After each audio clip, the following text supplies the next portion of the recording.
Autosave feature, photosensitivity, epilepsy, seizure warning, be aware. There'll be flashing lights here. Just be advised, this is Intensive Scare Unit by azureXtwilight,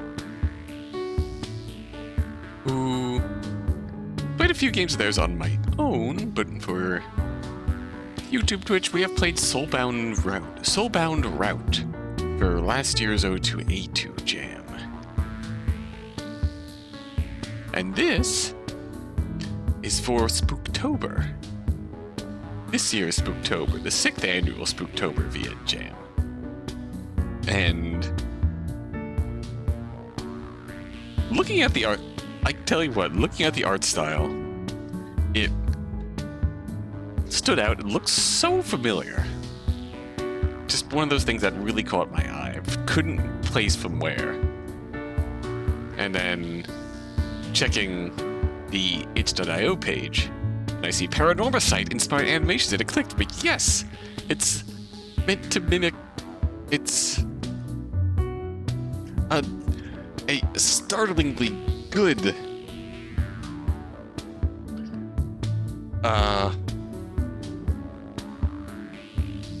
the art style is a startlingly good Paranormasight art style. It's really good. And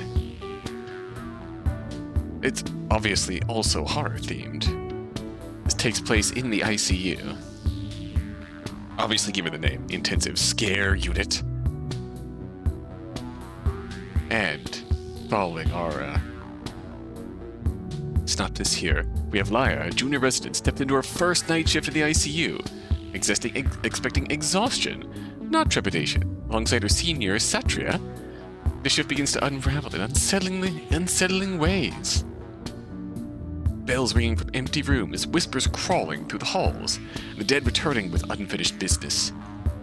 As Lyra confronts an eerie truth, she begins to question, is this night shift outside the bounds of reality, or has she crossed over herself? We have multiple endings and epilogues. We have ghosts from Indonesian folklore. We have Press the Bell gameplay. We have a very brutal and unforgiving night shift. Let us begin. We do have a save load.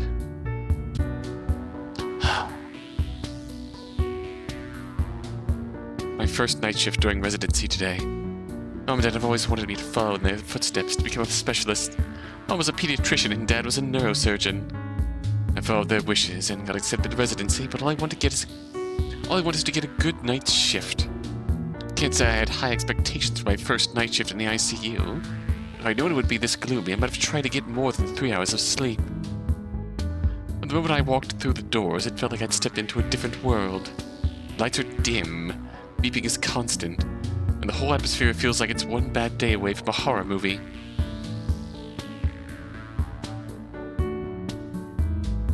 I found Satria, who was supposed to be 1 year my senior, in the staff room, looking like he just crawled out of a zombie movie. Yeah, literally. He was practically a zombie with dark circles so deep they could double his eye sockets. His scrubs were a mess, and he had this dazed, hollow look on his face. Good evening, senior. My name's Lyra. I know, drop it. Just be casual with me. Oh. You're the first year resident, right? Ain't you in already? Yes. Good. Need all the extra calories. Anyways, welcome. Satria doesn't give up the seniority vibe in residency. Unlike some of my peers, I've been told that residency is like becoming part of some medieval hierarchy where you're the lowly maid and everyone else is noble with a stick up there. Well, you get the idea. But then there's Satria. I mean, the guy actually seemed nice. Yeah, I know, it's almost hard to believe. I'm supposed to do a night round with a junior A shift before me. Do you know where they are? Satria blinked at me like I just interrupted a really intense daydream. They went home. He just sounded like he'd been gargling gravel. I wondered if I'd be like that after a year of residency. Is there everything okay? Anything I can get you? Managed a half-hearted grin that did nothing to reassure me. Nah, just one of those nights. Anyway, this means you'll be doing the night rounds with me. Let me explain everything, kid. I said, well, because I'm not repeating anything for you. Alright.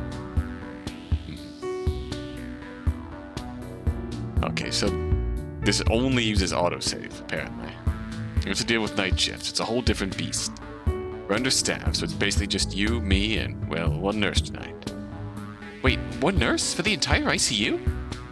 Waved his hand like it was nothing. Who needs nurses when they have residents, am I right? We're stretched thin, it's a bit of a juggling act. The ICU's usually got more hands on deck, but tonight it's a skeleton crew. I expect things to get a little, interesting. Glanced around the ICU, trying to picture the lone nurse trying to handle everything. I'll do my best. Good. You're lucky she'll be able to cover all the bases, but don't count on it. We'll need to pitch in whenever we can. So I'd like you to take charge of the patient bells. A patient bell duty? What does that involve? Exactly what it sounds like. You'll be the one answering the patient's call bells. Every time a patient hits their call button, it's your job to respond. It's one of those tasks that gets handed off to the newbies because it's, well, it's hella boring, but crucial. Amazing. I'd already been dreading the prospect of juggling everything else, and now I have to deal with constant interruptions. Call bells, too. Here's how it works. Each patient room has a call button next to the bed. When they press it, an alarm goes off at the nurse's station. Well, it would be if we had more than one nurse on tonight. So she'll need to be the one who gets up and checks on them. Understood. Alright, Leia, let's do a quick round so you know what you're dealing with tonight. Satria led me through the dimly lit corridors of the ICU. He stopped in front of the main nurse's station and gestured to me to follow as we began his impromptu tour. He started at room 101. This is Angela Liam, 7 years old, recovering from post-dengue shock syndrome. She's stable but still needs monitoring. Sweet kid, but she's been through a lot. As for pediatric patients, you deal with the parents mostly. Peered through the glass window of the room, seeing a tiny figure nestled in the bed, her mom sitting anxiously beside her. Her mom looks kind of familiar. Satria led me to room 104 next.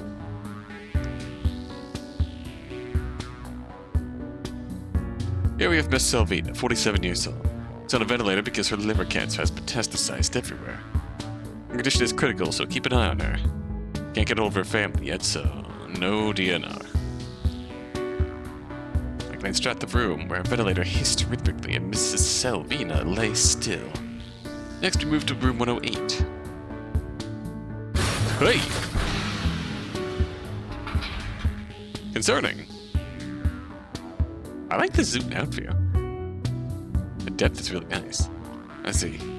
Walked past room 108, a loud crash jolted me, followed by the sound of someone or something crashing around like a wild animal. What was that?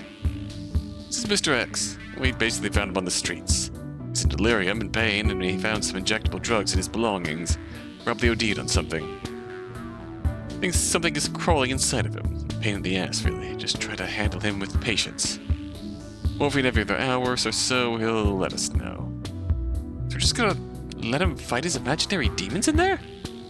Till he starts tearing the place apart. Then we sedate him. Anyway, you definitely need to keep this one in check. Concerning! Finally, we arrived at room 110. Joko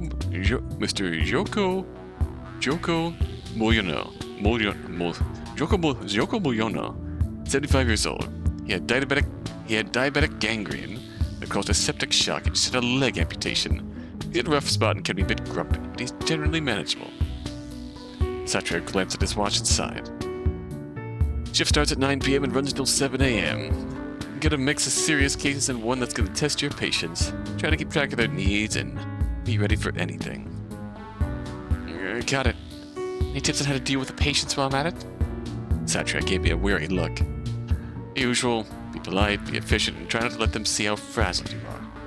Call bell might seem like a nuisance, but it's there for a reason. Keep an eye on the frequency of the calls. Might give you clues if something's wrong. Paused, as if considering whether to add more.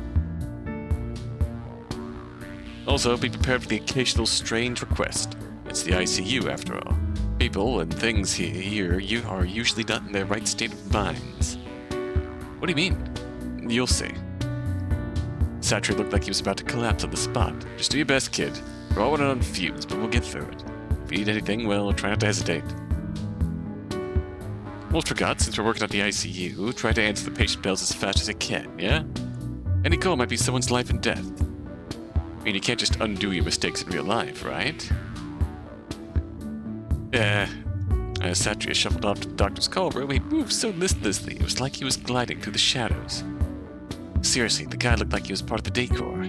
But that's gonna be me after a year. With the nurse's station toward the patient bell call. The nurse on duty, who had been introduced to me as part of the skeleton crew for the night, was standing at the desk. She looked up at her. She looked up as I approached. My first impression was that her face was so pale, she almost blended into the background. That's a gradient. That feels like a gradient on that text. No, that's just a natural thing there. Hello? I'm Laya, the new resident. Just checking in.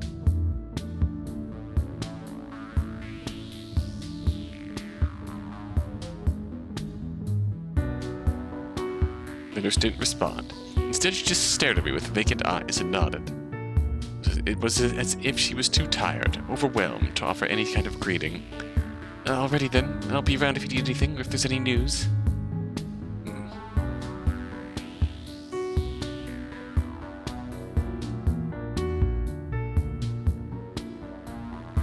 Good talk.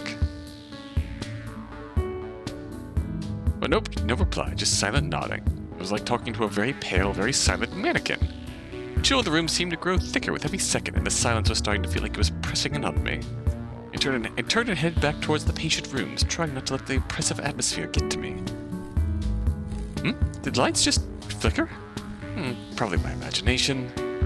The ICU was dark, eerie, and every sound seemed to amplify the sense of unease. It's like Satria and the nurse were just the icing on the cake of this unsettling night shift. Took a deep breath and braced myself. This is going to be a long night. Autosave. I stood at the nurse's station, all eyes on the patient bell monitor. It's one of those moments when you try to pretend you're not staring, but it's impossible to look away. The monitor was supposed to make my job easier, but right now it was feeling like a bad omen. Out of nowhere, the first bell rang. Not just once, but 3 times simultaneously. My heart skipped a beat as I glanced at the monitor. Rooms 108 and 110 were flashing with alarms. Standard fare for an ICU, I suppose. But then... Room 112. The monitor showed its bell ringing, too. Room 112 was empty. Press the intercom button on room 110. It being Mr. Joko Mulyono's room, the elderly man who had recently had his leg amputated. Satria said he was one of the most stable patients, or at least he had been. Hello? His wife's voice crackled through the speaker, soft but urgent. Excuse me, nurse. My husband has a fever. He's not resting well. I'll be right there. We moved to room 110. Oh, hello. As I entered, the first thing I noticed was how warm the room felt. Stuffy, almost. Mr. Mulyono was on his bed, his face flushed and profusely sweating. He was asleep. His body was restless, twitching as if something was bothering him, even in his dreams. Good evening, ma'am. I'm Dr. Laya. May I check Mr. Mulyono's temperature? Please, go ahead, doctor. Checked his temperature. Definitely a fever. Nothing too alarming, but enough to need attention. I reached into my pocket and pulled out a vial of paracetamol, preparing to administer it. Let's look at the fever under control. As I injected the medicine into his IV, I felt the presence of his wife hovering next to me. Mrs. Mulyono seemed like a sweet, elderly woman, the kind who reminded you of the homemade cookies, and knitting by the fireplace. But tonight, something felt off. Maybe it was just my imagination, though. Thank you, doctor. I glanced up, beating her eyes. She was smiling, a kind, grandmotherly smile, but there was something strange behind it that I couldn't quite put my finger on. Maybe she's just worried about her husband. Of course. He should get better soon. You're very kind, doctor. We're so grateful for everything you're doing. Just doing my job, ma'am. Is there anything else you need? No. He's tired, dear. So very tired. Pardon? She didn't respond immediately. Instead, she just kept that unnerving smile fixed on me, her eyes boring into me.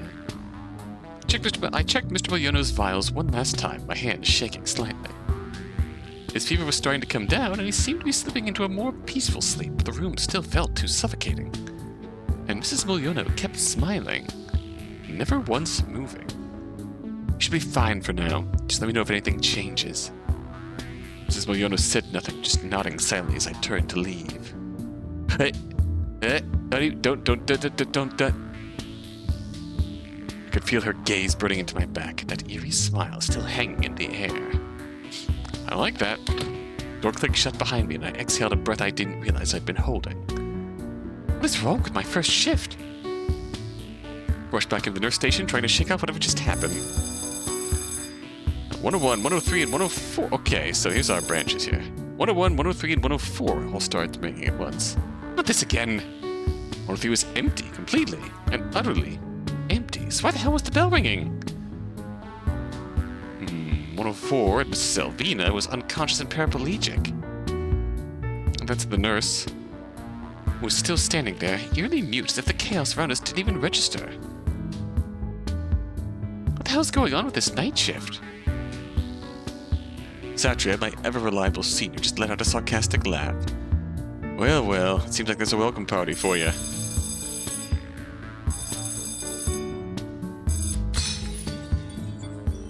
Oh, dear. I pressed the intercom button for room 104. I was greeted by a loud crash, the unmistakable sound of something shattering on the floor. Hello? Mrs. Selvina? No answer. Quickly rushed to room 104. Oh, dear God.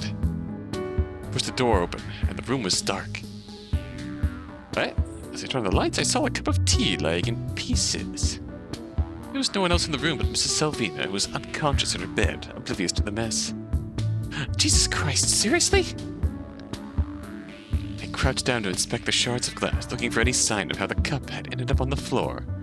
There was no obvious cause. No one to knock it over, no sudden movement that could have sent it crashing. It was as if it had just decided to jump off the table out of sheer spite. Okay, focus. Just a cup. Of course, there was no cleaning service in sight, which meant I was the one in charge of cleaning it. I moved to clean up the mess, I felt a shiver run down my spine. I couldn't help but glance at the window, half expecting to see something or someone watching me from outside. And to Mrs. Selvina, thinking she could just jolt awake at any moment. Hold it together, Laya. Quickly gathered the pieces of the cup and turned to leave. Before I could reach the door, I thought I heard a faint whisper, just a breath of a sound, like a warning.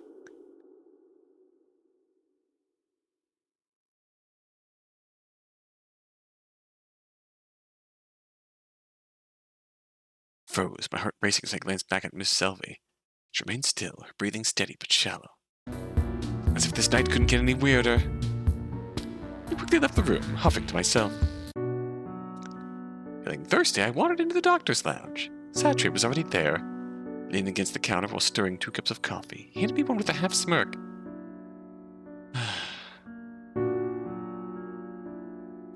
Thanks. Hang in there, kid. This is just your first shift. Hey, this is what I signed up for. Easy for you to say. You're one of the blue bloods, aren't you? Everyone knows about you. What was it? Mom's a pediatrician, Dad's a neurosurgeon. Yeah, but that doesn't mean it's a walk in the park. They're always comparing me to them, telling me how much harder I needed to work. I don't even want to be a doctor anyways. Still, it must be nice, though. Having parents who made things so much easier. I wish I had that kind of leg up. My family put everything into getting me here. Now it's on me to make sure it's worth it. I looked at him, really looked, and for a second, I caught a glimpse of the weight he carried. Well, guess we're both just trying not to mess it up. Yeah, something like that. I leaned back, taking a longer sip of the coffee, letting the silence sit for a bit. So why'd you decide to be a doctor? Honestly, for my parents. It's not like I had some big passion for it or anything. Not well off, and, well, it felt like the only way to give back. Really? Yeah, I mean, they sacrificed so much to get me here. It's on me to make it count. Plus, they're not going to be able to help my sister much longer. Figured I could chip in with her uni loans until I'm out of residency, you know? That's heavy. Yeah, well, it's not like I can quit now. Why emergency medicine? All the specialties, you chose the one where people are literally running in and out non-stop. I didn't exactly choose it. It was the only one available through the scholarship I got. I had to take what I could get. Oh, so this isn't your first choice. I mean, it's fine. I don't hate it or anything. If I'm being honest, it was never really about what I wanted. Just about making sure I could get through med school without bankrupting my parents. Satria stretched a bit before grabbing his things. Anyways, I can't be able to get back. The nurse seems inexperienced. The nurse seems haunted. Figuratively and literally. Just before he left, he paused at the doorway and looked back at me. Residency's brutal, kid. There's still time to leave if you don't want to be here. Hang in there, okay? Before I could respond, he gave me a small smile and disappeared down the hall. Ring! Oh god. Clock struck midnight and the ICU erupted into chaos. Every damn bell on the intercom rang out like crazy. I turned to Satria, his face just as pale as mine. What's happening? I have no freaking idea. It's like the whole damn place is losing it. Ring bells drowned out our voices and I was struggling to speak. I felt the urge to run. But from what? More helpless patients? I noticed the nurse, the one who hadn't spoken a word since we started. Is this a drill? So she was human after all. Thank God. Drill? At this goddamn hour. The nurse took a step back, looking ready to faint. I don't know. I'm a new employee too. Nobody told me about this. Liar, just press the button. Huh? Just answer any intercom. Maybe it'll stop. Roger that. What are you going for? 111. As I was about to press the intercom button, I stopped my tracks. A chill coming up my spine. That room was empty. No patient, no reason for that bell to be ringing. I turned to look at Satria, expecting him to react, but he just frowned and shook his head. Oh, the room is empty, right? Yeah, it is. Could be a glitch in the system. Happens sometimes. His casual tone didn't convince me, or him. Judging by the way he glanced down the hallway. My heart started to race as I stared into the darkness. Do you want me to check it out? Knock yourself out. If you see anything spooky, remember to scream so we can all run away. Great, just what I needed. A sarcastic scene here at a haunted hospital. Alright. 112? Approached room 112 like I was wading through a thick fog. When I finally reached the door, I opened it as loudly as possible, almost shouting. Excuse me! The room was pitch black. It's just an empty room. No big deal, just an empty, possibly haunted room. My hand fumbled for the light switch, and when I flicked it on, the lights turned on, revealing... Oh, okay, so that's what we saw in Miss Sylvia's room, too. Absolutely nothing. That's the same backdrop we saw in Miss Sylvia's room, before... So we have the secret here that's probably haunting this hospital. It was exactly what as it should be. Empty, sterile, and completely devoid of life. Yet the call bell was still ringing, even though there was no one there to press it. Holy shit. I quickly stepped back, slamming the door shut behind me. I ran back to Satria, and he looked in as unimpressed as ever, that bastard. Well? Didn't even bother looking up from his coffee. There's nothing there. The bell. Bell still. Satria finally looked at me, his expression darkening just a bit. Keep an eye on it. Sometimes these things happen. Or, we could just pretend it didn't. Up to you. Didn't elaborate, and I didn't ask. The shift's still a long way to go. Okay, distorted music. 108, 101, and 105. Groaned. 108 was Mr. X, who was convinced someone was crawling under his skin. 101, Angela and her TikTok famous mom with mysterious knocking. 105, empty. Perfect. Alright. Press the intercom button on room 108. Good evening, sir. It's Dr. Laya. What's going on in there? A long, unsettling silence followed, broken only by the humming of ventilators.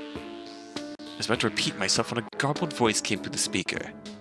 She's inside me. His voice crackling with pain and something else. Fear, maybe. Her hands. scratching, trying to get out.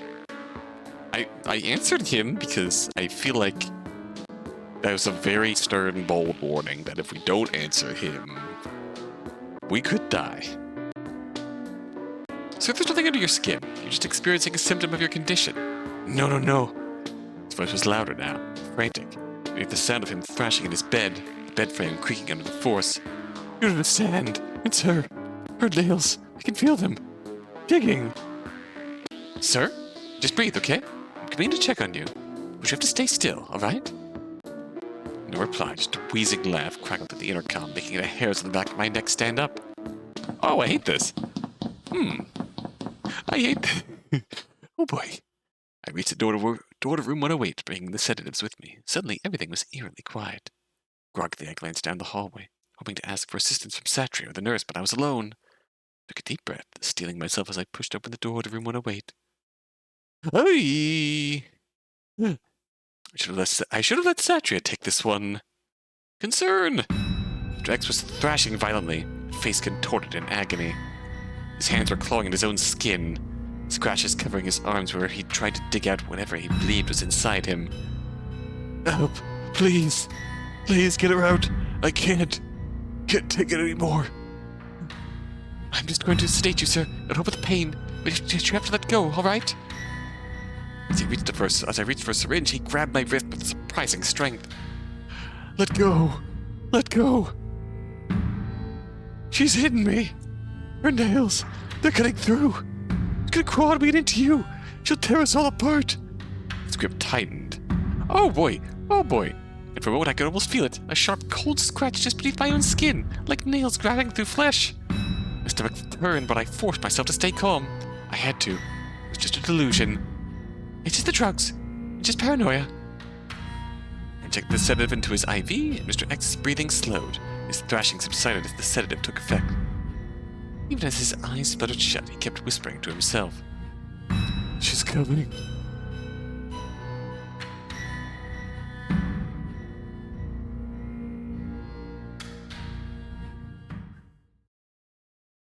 I'm not sure if there's, like, certain bits of there that are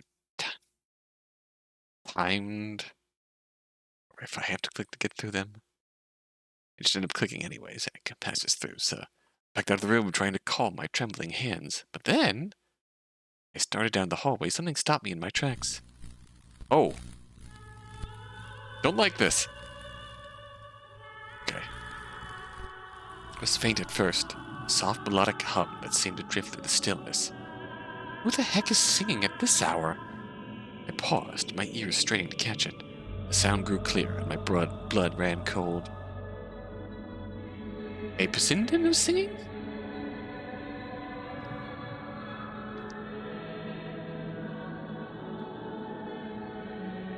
Her voice was haunting.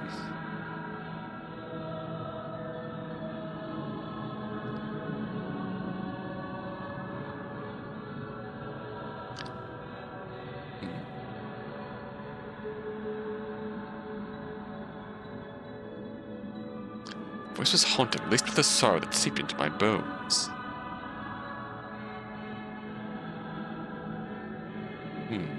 It's a solo singer.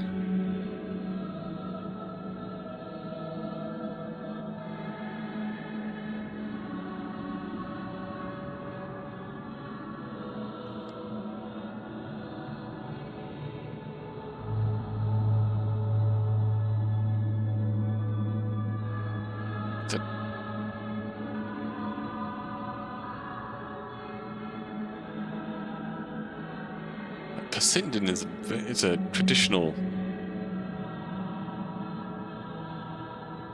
Indonesia singer with backing of traditional ensemble music with percussive instruments. You're like, interesting. Interesting. If that was enough, there was a distant clink of a gamelan orchestra. It began to play along with it. Yes. That's the accompaniment. Hey, hello. The hell's going on? It's coming from Mr. X's room. Couldn't be from his phone or TV. The Vacindan's voice was so close, it was like she was standing right behind me, speaking directly into my ear. I half expected to feel her cold breath on my neck. She's coming. Huh. Then, just like that, the music cut off. Everything fell into a silence so thick it was suffocating. Maybe I've had too much coffee. That's it. The art style is very Paranormasight inspired, but this specific instance, this is the only one we have any real detail on what's haunting it. This feels very Deathmark. I shouldn't shunt that into categories, but bells ring again. Oh boy. We're back again. 101, 103, 110, 101. I said Veracom button on room 101, half expecting something out of a horror movie to greet me. Instead, Angela's mother's voice cracked through the speaker. Doctor, Angela's IV drip is running out. Could you come and replace it? I'll be right there. A normal case. I believed that it was something straightforward. Find me. I grabbed a fresh IV bag and made my way to the room. This is the TikTok mom? As soon as I walked in, the atmosphere felt off. Not again. Angela's mother, Mrs. Liam, was standing by the window, her expression a mix of worry and something else I couldn't quite describe. Daughter seemed to be asleep peacefully in her bed. Excuse me, Mrs. Liam, I'm Dr. Laya. I'll be replacing your daughter's IV drip. Doctor, wait, I'm sorry to trouble you, but, there's been knocking on the window. It's been happening for a while now. When I look, there's no one there. Probably just the wind, ma'am. She just looked back at me. Oh, I could check for you. Moved to the window, opening the curtain and peering out into the darkness. Nothing. Just the faint reflection of the room behind me and the dark sky beyond. I love this distorted track. I shook the latch just to be sure it was securely locked. I wasn't sure about the idea of having just one general background track, but this distorted version makes that worth it. Okay, latch is secure, nothing out there. It's safe, ma'am, nothing out there. She just gave me an uneasy smile. I started to replace the IV drip. Something about her tugged at the back of my mind. Oh, she looked familiar. I feel like I've seen her before. Are you on social media or something, Mrs. Liam? Your surname is familiar. Yes.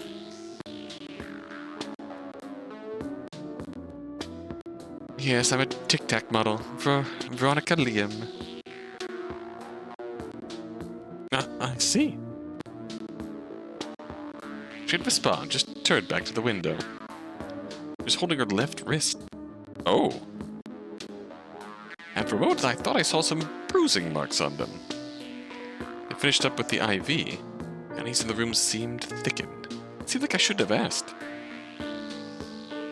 Just press the bell if you need anything else. Angela's mom nodded again, but her gaze remained fixed on the window. It's as if she was waiting for someone, or something that wasn't there. I quickly left the room, sighing to myself. Bells ring again. 1, 2, 4, 10. I will go back. Oh boy! Press the intercom button on room 101, and it was Mrs. Liam's voice. Mrs. Liam again. Her voice sounded even more urgent. Dr. Leah, there's knocking again. It's fast, like someone's trying to get in. Please, can you come? Yes, Satria said the frequency was important. I'd tell you if it's life or death. Of course there is. When I entered, the room was dim, with just the faint glow of the monitoring equipment. Mrs. Veronica Liam was sitting beside Angela's bed. Her face even paler than the last I saw her. Doctor, I'm sorry for bothering you. But it's been happening more frequently. The knocking. It's almost like it's demanding to be let in. Oh! As if on cue, the sound started again. Sharp, rapid knocks that seemed to rattle the window. Took a deep breath and went to the window. Here we go again. I don't like this. Don't like this. Don't like this. Don't like this. This is only... Pull it open. I'm expecting to see someone. someone. The other side. Once again, there was nothing. The knocking had stopped immediately as well. It's fine. There's nothing out there. You heard it, though. You heard it. Mrs. Liam shook her head, her eyes welling up with tears. Maybe it's just me. Maybe I'm losing it. I've been so stressed out. Baby, I wasn't there for her. My job with all the pressures on social media kept me too busy. I abandoned her when she needed me the most. Maybe just my guilt haunting me. For a moment I wasn't sure what to say. An ICU where people died and went to critical condition. It seemed to feed on fear and guilt, twisting it into something that could reach out and touch you in the dark. What's important is you're here right now, right by your side, during this critical time, ma'am. She nodded, but her expression didn't change. The knocks had stopped, but the unease lingered. Alright, excusing myself from room 101, I walked back to the nurse's station. The nurse was sitting there alone, tapping her pen on the desk, looking more bored than anything else. When she saw me approach, her eyes lit up. I wondered if she wanted to ask something about Mrs. Liam. You know Mrs. Liam? Who doesn't? She leaned in closer, about to spill some tea. Word is that Veronica Liam was having an affair with some famous actor. Big name in the industry. Her husband found out, and that's why he's nowhere to be seen.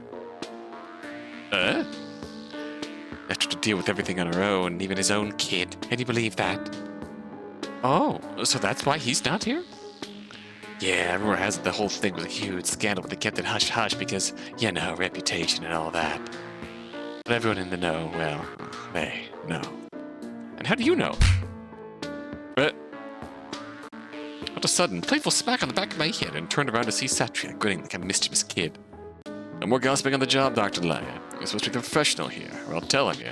I think it's more concerning that we saw bruising on her wrist. That is way more concerning. If it's actually true.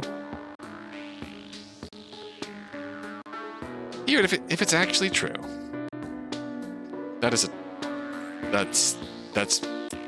very, very bad.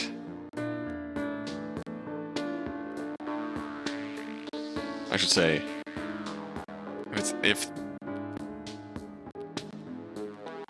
how do I make my words right?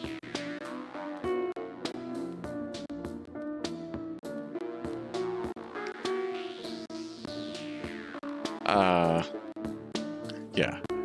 True or not with the affair thing, the fact that Mrs. Liam has bruises on her wrist tells me that husband needs to get gone quickly and not come and stay far away, because that man is not good. I rolled my eyes, rubbing the spot where he bonked me. Yes, sir. I was just, gathering intel. Sure, let's call it that. He chuckled as he strolled down the hallway, disappearing into the shadows. Try to keep it classy, okay? Bell's ring again. Alright, we're going back at it. I'm gonna one, already bracing myself. Again. Mrs. Liam came through, her voice panicked. Doctor, the knocking. It's back. It's so loud now, and it sounds angry. Please help. I'm on my way. Grab my stethoscope. Not sure what good it would do against angry spirits, and headed down the hallway. What was I supposed to do? Politely ask the ghost to not quiet her? Oh, whoa, she's not doing well. She's not doing well. I entered room 101. Mrs. Liam was huddled in the corner, trembling, her fingers shakily pointing at the window. There. Walked to the window, stealing myself another round of absolutely nothing. Alright.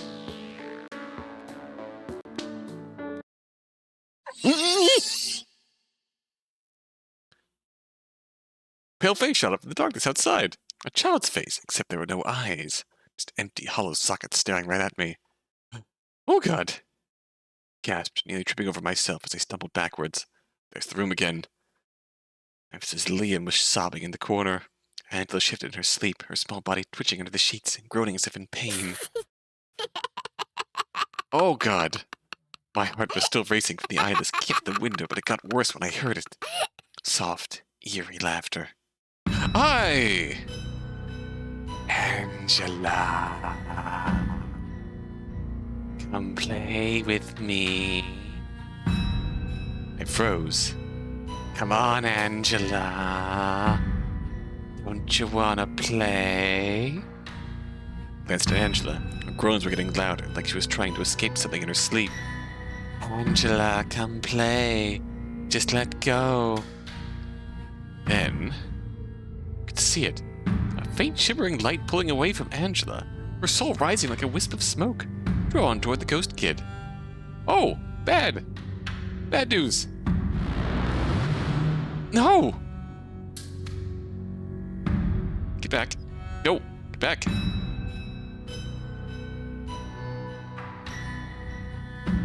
Give her back.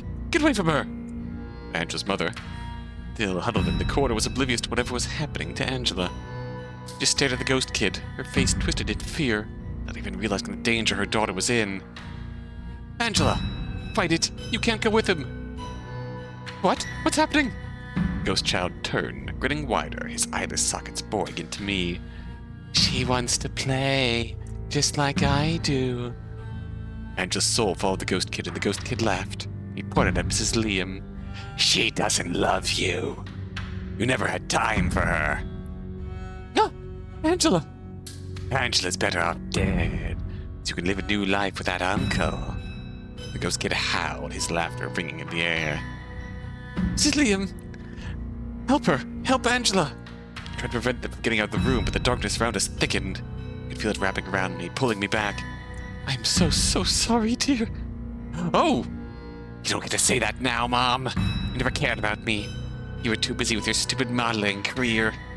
See, I'm right, aren't I? I waited for you. I thought you'd love me enough to come back, but you didn't. I didn't know. I was wrong. Please, Angela, come back to me. Angela shook her head, tears streaming from her empty eye sockets. It's too late for that. You'll never understand. I wanted you to care. Angela likes me more. We'll be best buddies. We can play forever and ever. No more staying at home alone. Just fun and games with me. Oh, turn back for a moment. No, moment I could see Angela hesitating, looking back at her mother. The ghost kid jumped in, his cackles screeching like nails on a chalkboard. Your mom doesn't love you. She only cares about herself. Come with me, Angela. We can have so much fun together. Mrs. Liam was a mess of tears and desperation. No, Angela, please. I love you. I want you back.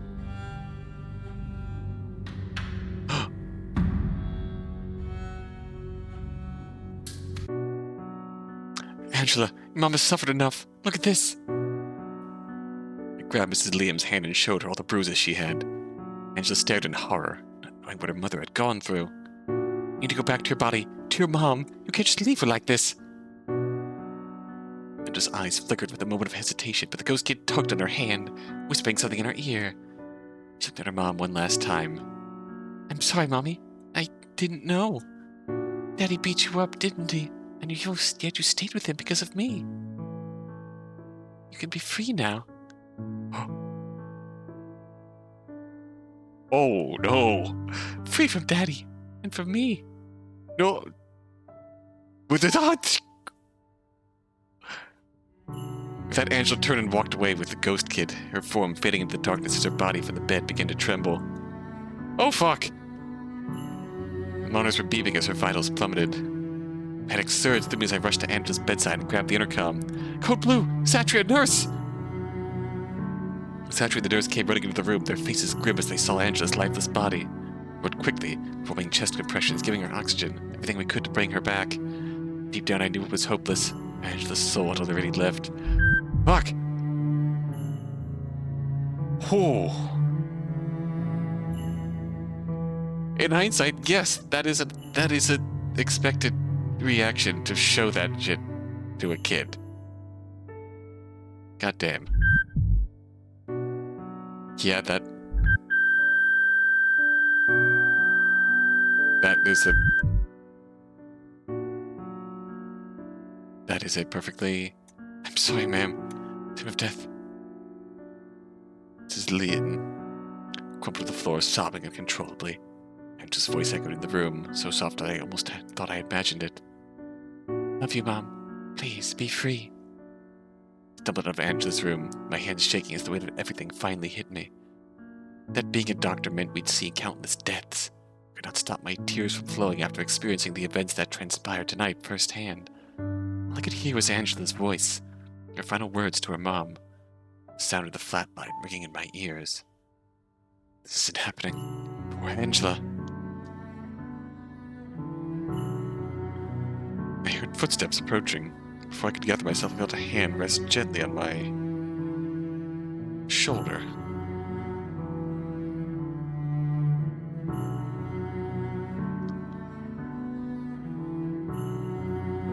Satria, did your best, kid. I saw her leave. I saw the ghost child. I couldn't do anything. She's gone. Just like that. Comes with the job. Sometimes no matter how hard we try, some things are just out of our control. We're doctors, not gods. But she was just a kid. I know. You did everything you could. More than most would. Let that be enough. For once, there was no sarcasm from him. Just a quiet understanding. And we'll have to live with the question of, did we make a mistake? Somehow that made me cry even harder. Satria stood there, silent, letting me cry it out. No pressure. Just there. Angela dies. Bells ring again. Press the intercom button on room 110. Room 110, what's going on?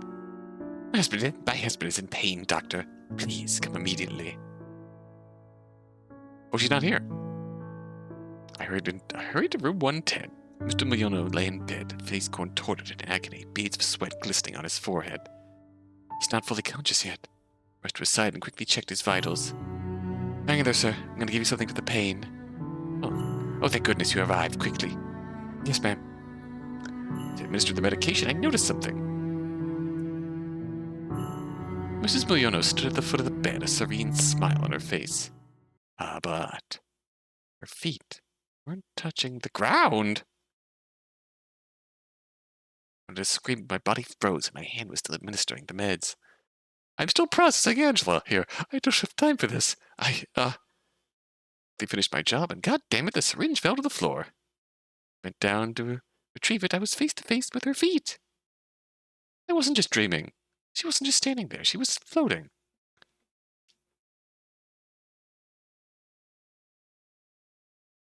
Oh boy.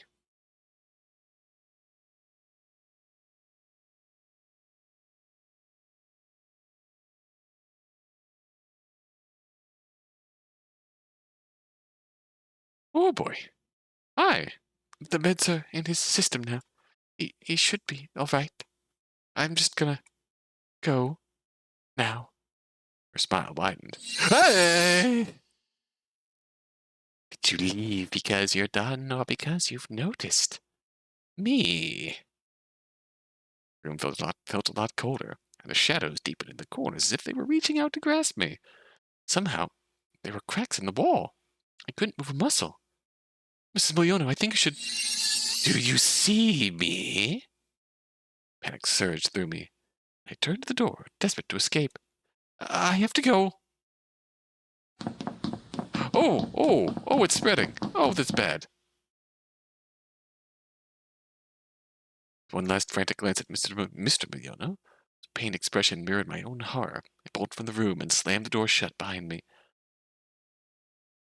Oh, as I stumbled back into the oddly darkened hallway, I suddenly heard it. A soft whispering voice that sent chills racing down my spine. Mrs. Millono.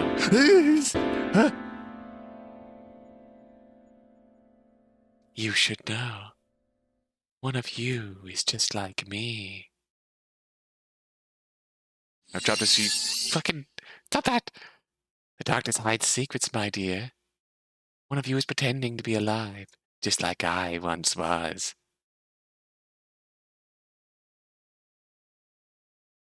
Oh, boy. All right. Oh, boy.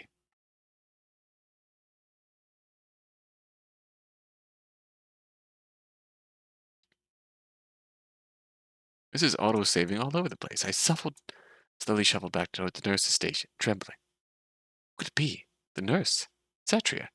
I'm alive, aren't I? Maybe Mrs. Boyona was just trying to scare me. Bells ring again!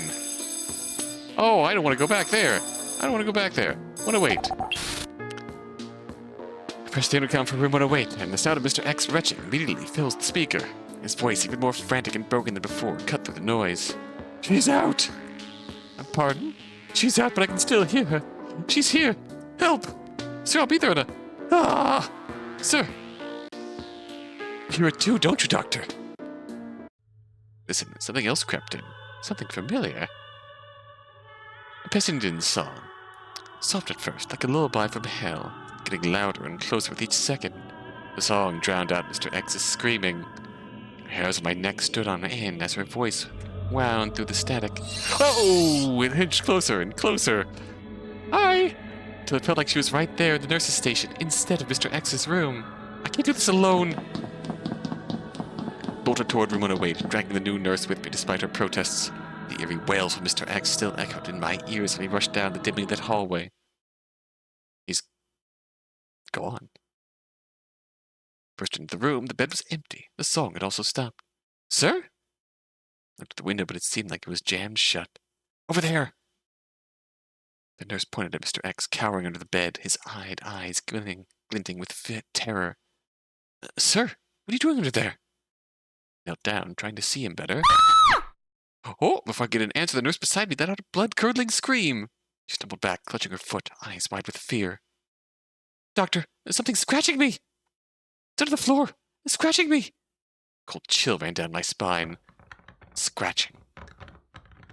That horrible feeling from earlier was back. It wasn't just in my head. The nurse felt it too. Whatever was down there, it wasn't done with us yet. Helping Mr. X came first. I had to sedate him. Mr. X was still trembling under the bed, his eyes darting around like he was seeing something I couldn't.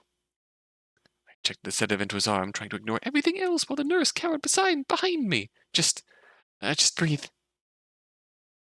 His eyes fluttered closed as the drug took effect. I turned toward the nurse. Are you okay? My mom said being a nurse is an honorable profession. I'm just here for the paycheck. It's okay. He's asleep. Let's get out. As I turned to leave, the silence was shattered by that haunting sound again. The Pessindian song. Didn't wait to see what would happen next. Let's go already.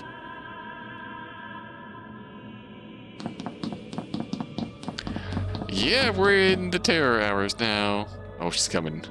She is coming. The nurse grabbed me by the arm. He bolted out of the room, the song echoing behind us, like it was chasing us down the hallway as we fled back to the nurse's station. I didn't even realize that the corridor had somehow become even darker than before. Oh! We didn't stop until we were back in the dim safety of the station, gasping for air. The song had faded, but whatever was happening in room 108, it was far from over. Hey, Satria. Satria was there. He raised an eyebrow when he saw us running, but didn't ask anything. Satria, do you know anything about Mr. X's background? I mean, beside the obvious nightmare we just dealt with? Satria leaned back, his eyes fixed at the ceiling.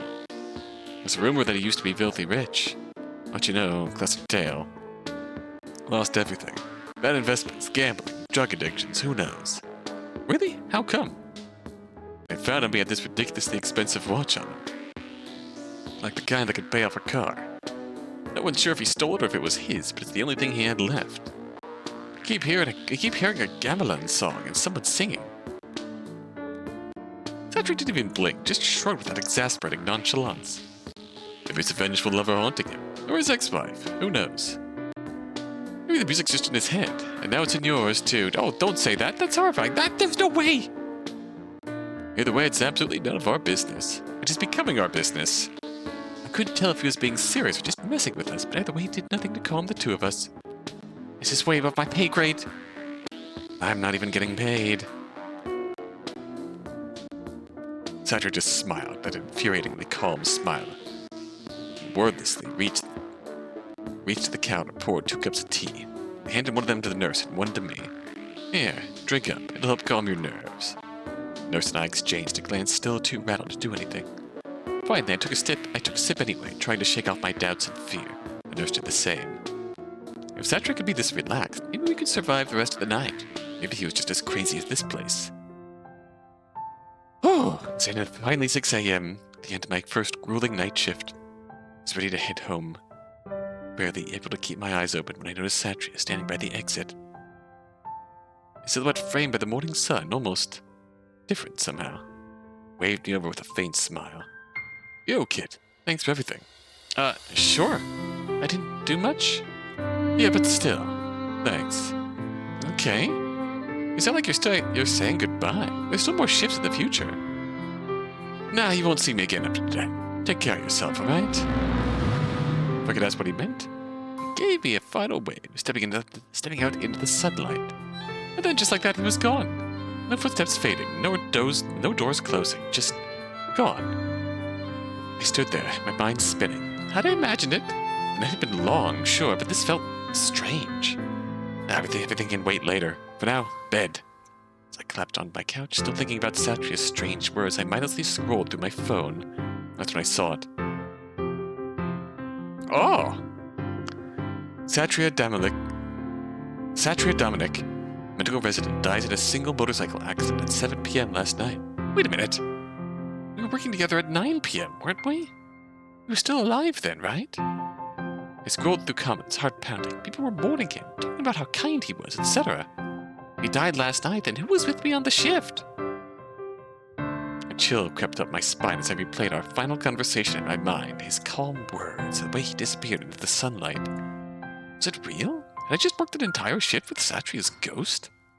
I leaned back and closed my eyes, whispering a solemn prayer for Satria, for his peace in his journey, wherever it was now taking him. Satria had worked so hard only to be lost to the very grind he had struggled against. I sighed, staring out into the early morning light, unsure of what the future would bring. I wondered if I would end up like him. One thing was certain, though. I would never forget him. I'd never forget this odd night shift at the ICU. Okay, noble end.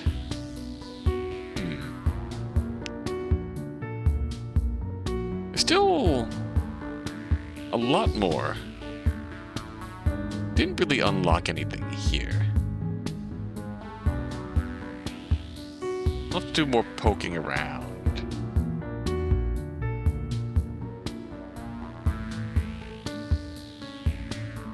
See if I can find out.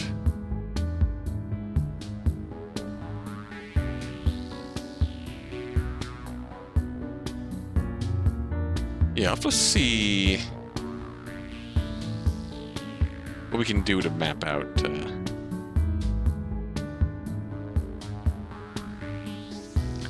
I suppose, because I really wanna, like, explore the individual plot lines to their logical end.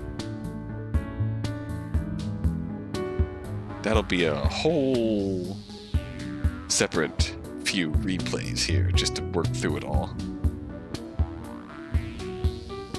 So, for now though, this is the end of our main playthrough. We get a normal ending. And yeah, that's a pretty effective horror, I'd say. I like the gameplay structure of this. I really like the gameplay structure of this.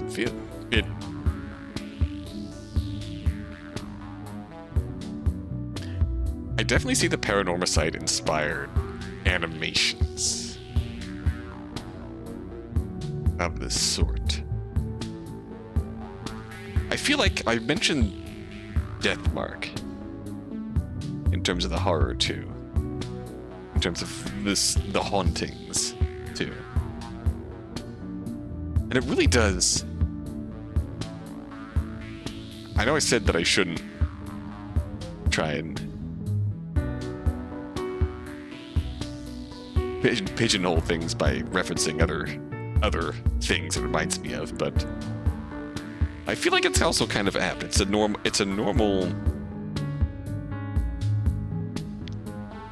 As Deathmark is obviously direct spirit investigation,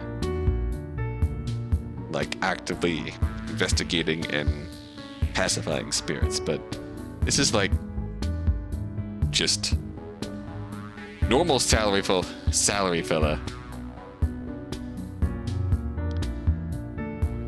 by normal, not even salary worker, resident, just in a world of people being haunted by vengeful spirits and just trying to deal with it in their own right. And gosh diddly, it is some very effective horror. And I want to see the stories through here. I want to see if my choice here was legitimately a bad one.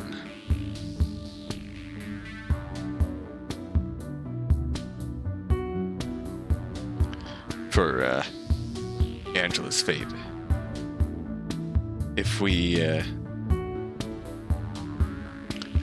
accidentally caused Angela's death by revealing what his mom was going through. What if we caused her death by revealing what her mom was going through? If it was a situation where, like, she left peacefully because we revealed what her mom was going through, or she leaves maliciously, if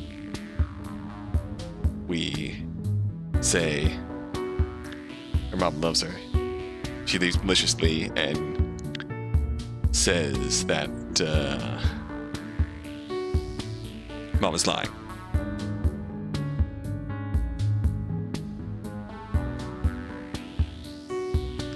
So, yes. What time are we at here? We're at an hour. It's a solid playthrough. And there is goody, heck yes. Definitely want to dive in more and see what else we can uncover here. See if we can work through. It's going to take a bit more time in editing to get these extras. Handle things properly. Like, there's obviously merit in working through everyone. I want to review and kind of map out what bells ring when, and see how much I can effectively do in one playthrough. But we'll do that next time. Until then. So I legitimately laid out every bell that rang in my initial run of the game, getting a normal ending. And so we are going to... This is going to be a pared down run, focusing specifically on all the bells for each specific room at a time. Like, I think we've seen the ending to Little Angela's. So we're going to focus on her first and get all the events that we can. And mainly we want to see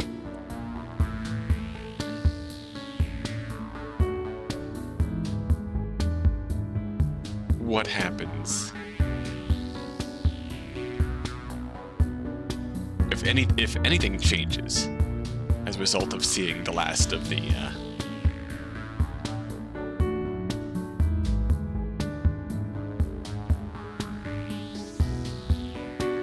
or the entirety of the events here. Hello, nurse. She's alright. I thought she was haunted too. She's just tired. So, our first time through, we're probably not going to get, unless there's a random element here, we're probably not going to get 101. So we're going to skip ahead a little bit. Just want to make sure. The first run, we got 8, 10, and 12. 8 and 10, yep. 112. Alright.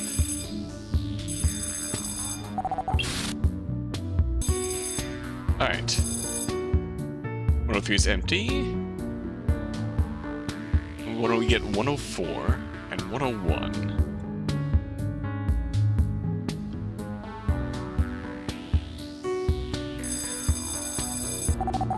press the intercom button on room 101, half expecting something out of a horror movie to greet me.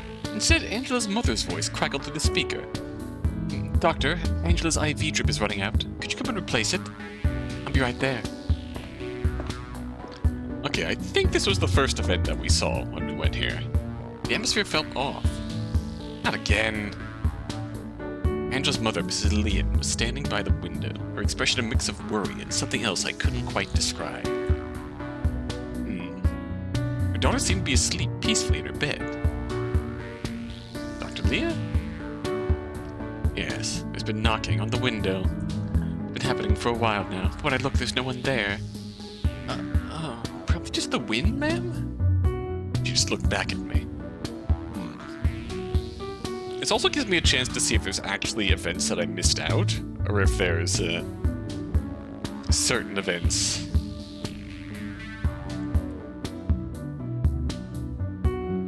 Or if we just have, like, multiple chances to access the chain of events for each particular room. We'll see. This is a learning experience here. We know Miss Tic-Tac model Veronica Liam. I see. Who's been through quite a lot. She was holding her left wrist, and for a moment I thought I saw some bruising marks on them. So our very first event, meeting her, we noticed the bruising on her arm.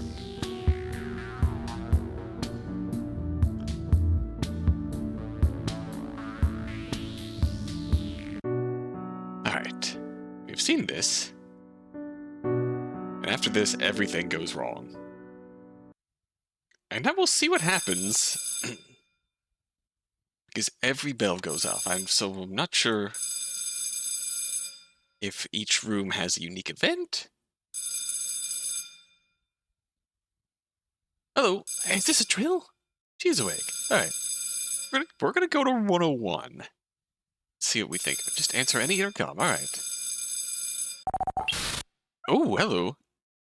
Press the intercom button on room 101 and it was Miss Liam again. Her voice sounded even more urgent. Dr. Leah, there's knocking again.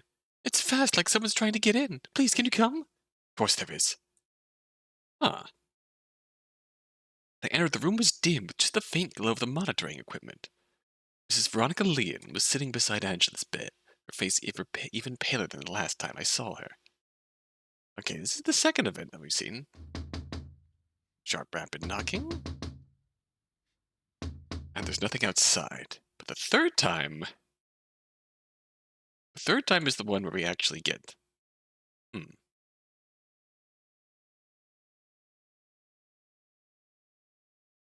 Everything kept you too busy. You weren't there for her. I abandoned her when she needed me the most. Maybe it's just my guilt haunting me.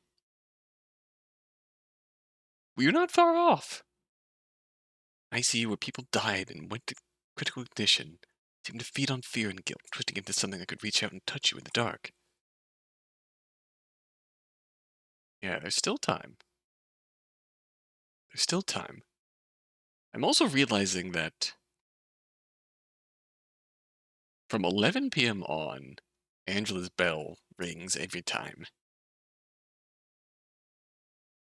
I have to stop at the unease lingered. We're going to go back the third time and see if we get the end of her events there. Get this about Mrs. Liam. Husband left. Yeah. Husband reacted extremely poorly. Extremely poorly. Regardless of whatever happened, that is straight up, downright awful of the husband and deserves to be in jail. Alright. Now, 8, 1, and 5. Go to 1 again. Miss Liam came through. The knocking, it's back! It's so loud now and it sounds angry. Yes, that's to be the third event, isn't it? Alright. Which means, yep. Get ready.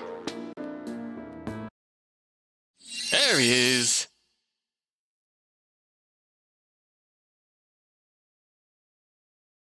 sobbing in the corner. Yeah, so I was... Come play with me. Come on, Angela, don't you want to play? Alright, we're gonna skip ahead a little bit here. Just to see if my hypothesis is correct. Angela, listen to me. Your mom loves you. If she doesn't, she wouldn't be here when your father isn't. Angela's soul paused, uncertainty flickering in her eyes as she glanced at her mother. I'm so sorry, Angela. I've been working to escape this hellhole with your father. I knew that he beats me. I wanted to get away to take you with me, so I can pay for your food and school. My work, I forgot how much you needed me. I'm so sorry. She's just saying that because she's scared of losing you. Don't let him trick you, Angela. You're stronger than this. I don't know.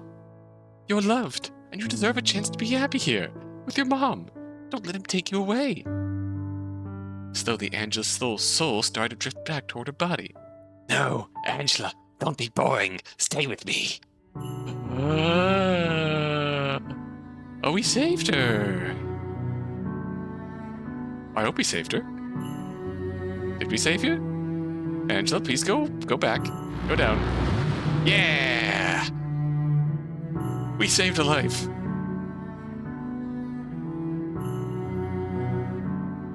But I love my mommy. And if Daddy's hurting Mommy, then she doesn't have anyone but me. Mrs. Liam rushed to her daughter's side, cradling her as tears streamed down her face. Angela, oh my God, you're okay. I'm so sorry. I'm so sorry, baby. I've been such a terrible mother. I thought working was the only way to save us, but I wasn't there for you when you needed me the most. Angela, still groggy, blinked slowly as she leaned into her mother's hug, her small hands grasping weakly at Mrs. Liam's shirt. It's okay, Mommy. I've missed you so much. I've been running away from our problems, but no more. I'm leaving him. We're leaving. I promise I'll make it right. I'll make everything right. Angela's eyes fluttered closed for a moment, but this time it wasn't from exhaustion. It was from peace. She smiled weakly, nodding as she nuzzled into her mother's shoulder. The first time the room was filled with warmth instead of fear. The ghost kid was gone, his angry presence fading into nothingness, and all that was left was a mother and a daughter, finally together. I think you did a pretty good job there. Thank you, Doctor. I don't know what would have happened if you hadn't been here. I'm just glad you're both okay. Thank you, Dr. Lady. And Mr. Doctor as well. What do you mean? When I was out there, outside my body, I saw Mr. Doctor. He was hovering around. Hovering? Like, what do you mean? Ooh, is this how we find out the truth about Satria? Before the normal ending, when he just moves on after the end of the shift. He wasn't walking. He was just there, floating, and he looked different. Kind of like he wasn't really there. At the same time, he was pulling the little kid to get away from me.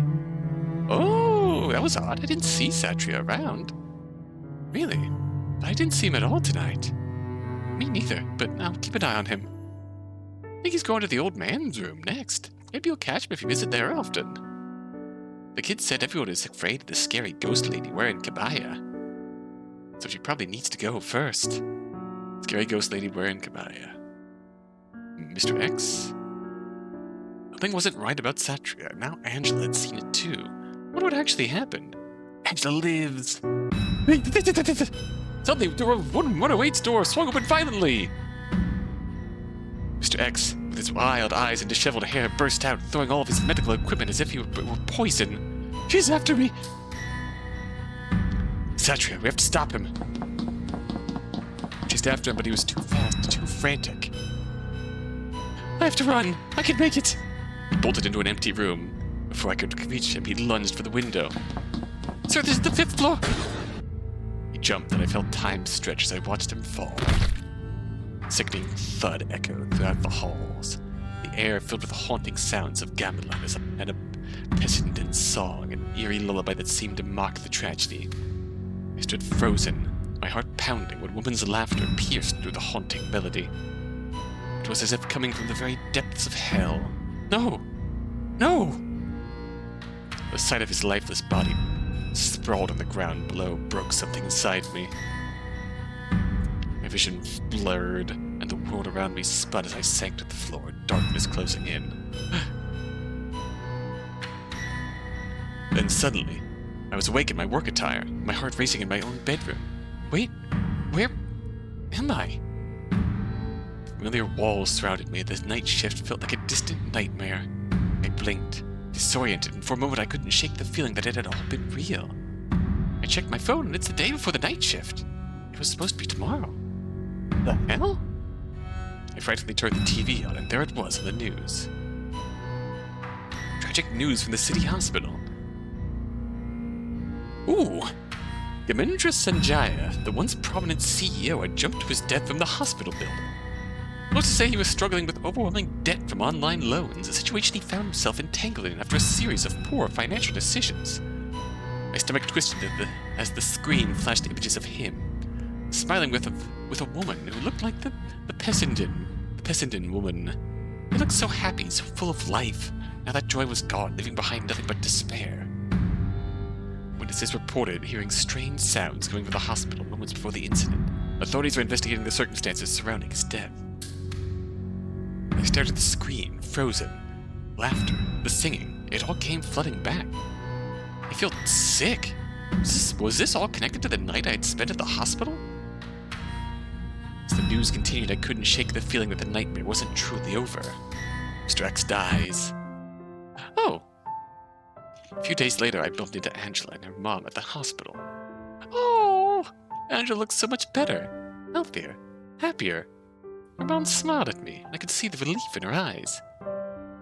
Doctor, thank you for everything. It's nothing, really. So what happens now? We're moving abroad soon, just the two of us, starting over, away from her dad.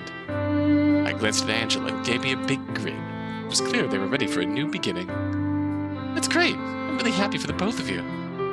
Angela's mom pulled out her phone with a grin.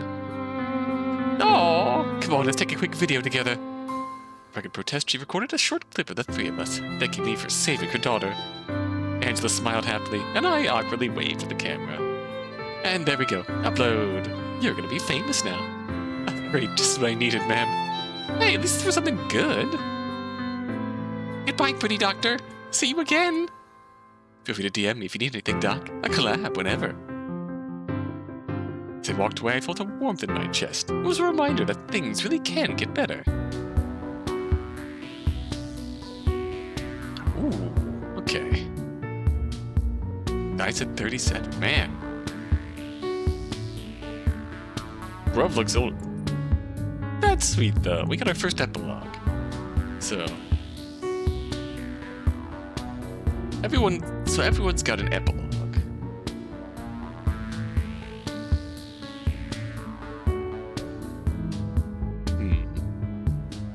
And perhaps... obviously Mr. X has a... so, failing to...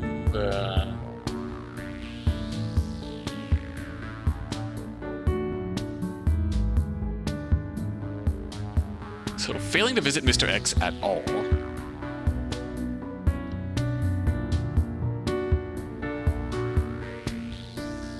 results in an early ending. Interesting. So we're gonna have to plan around this. I suppose we should see if everyone's got 3 events we need to do in order to pacify them. That would make sense. Let's see, we have 1, 2, 3, 4, 5, 6, 7, 8, 9. And again, perhaps not. Maybe there isn't a perfect world where we can do everything. But less, enough waffling. Let's explore. So we're gonna try and cover Mr. X this time. This is gonna be a review of his events and anything that we missed accordingly.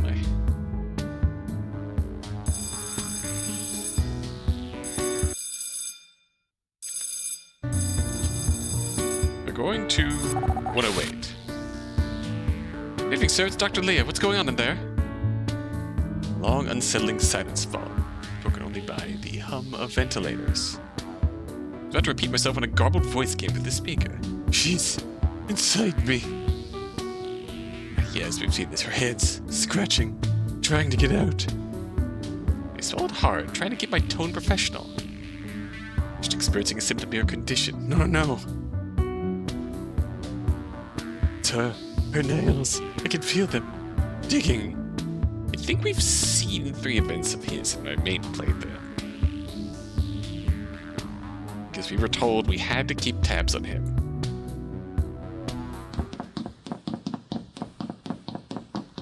Satria the nurse, but I was alone. Satria is clearly getting involved in ghost matters. There he is.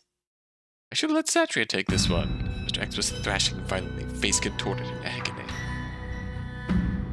Yeah, he is not doing well. Help, please. Please get him out. I can't take it anymore.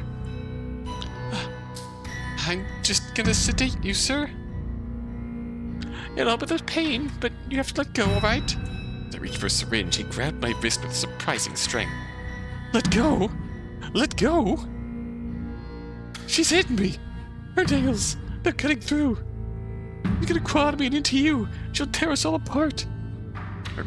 His grip tightened, and for just a moment I could almost feel it, a sharp, cold scratch just beneath my own skin, like nails dragging through flesh. It's just the drugs. It's just paranoia. Sedate him and... kept whispering to himself. She's coming.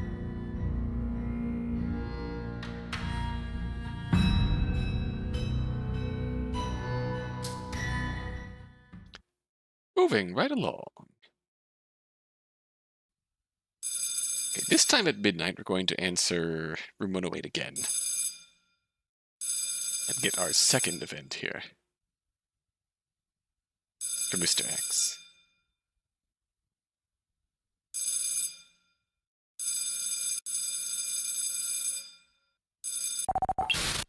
Sound of Mr. X retching immediately filled the speaker. His voice, even more frantic and broken than before, cut through the noise.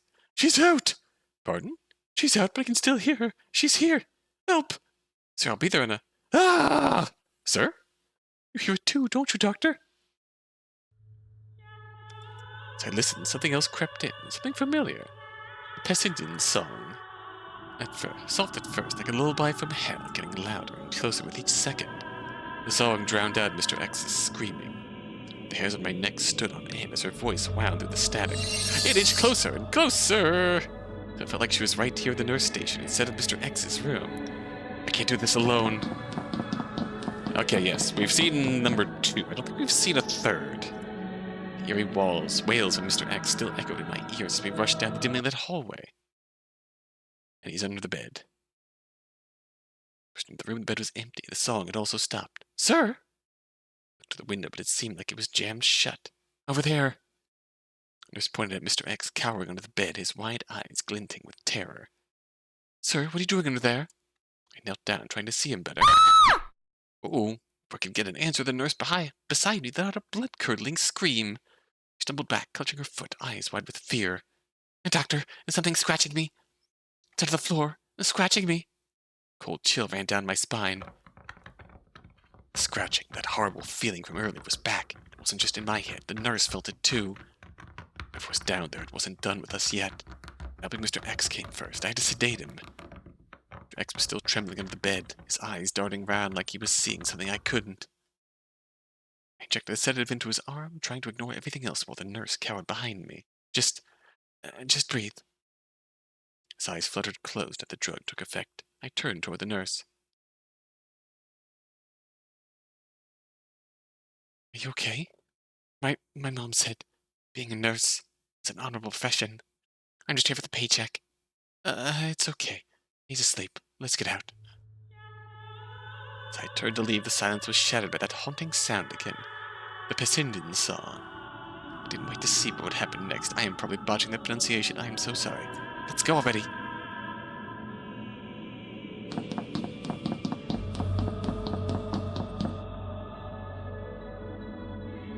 The nurse grabbed me by the arm. We bolted out of the room, the song echoing behind us, like it was chasing us down the hallway as we fled back to the nurse's station. I didn't even realize that the corridor had somehow become even darker than before. Alright. This is the point where we start hearing How he used to be rich, used to be a prominent CEO, found with a watch on.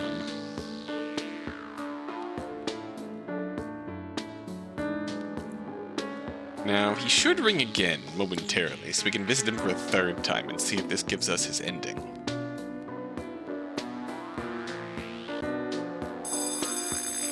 8, 1, and 5.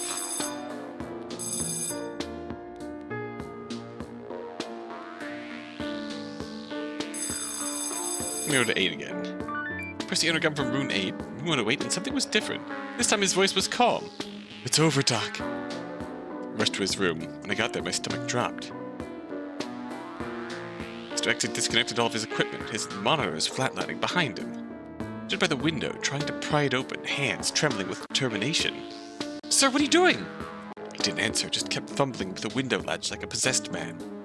And felt colder, heavier, and then I heard it. It ascended, singing again. The haunting melody slithered through the air, growing louder. There she is! Just like that, she appeared, her figure materializing in the room, moving closer with every note. She was beautiful in the most unsettling way, her smile wide, her eyes dark and empty. Mr. X whipped around, pointing at her with a trembling hand. You're dead! This isn't real! You're not real! The woman only smiled wider, a slow, creeping smile that spread to her ears, contorting her face into something grotesque and inhuman. Her eyes locked onto him, and the air in the room felt like it was being sucked out. No! This isn't real! One step closer, still singing.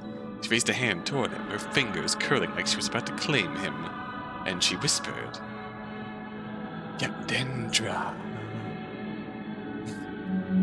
Fatima!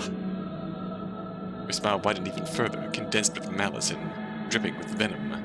Before I could react, her hands shot out, wrapping around his throat. Oh boy!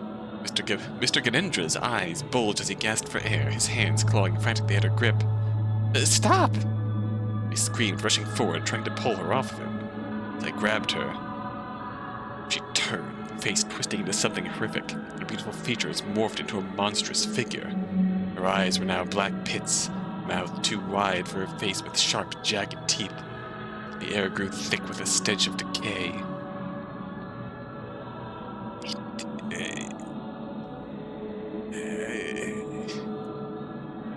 Hidep Galunkin Abdi Ayuna Hidep Kutumayar Gantina. He tightened her grip out his throat, and Ganendra's face turned a sickening shade of blue. He yanked at her arm so it was like trying to move a large rock.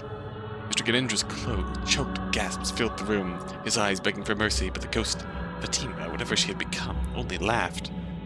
From over the intercom, my hands shaking and pressed the button, barely managing to croak out the words, Help! Anybody! Oh! In a moment, Satria burst into the room, prayer beads in one hand and a small pouch of salt in the other. Ooh, without a word, he threw the salt across the room, the grains catching in the air like tiny sparks.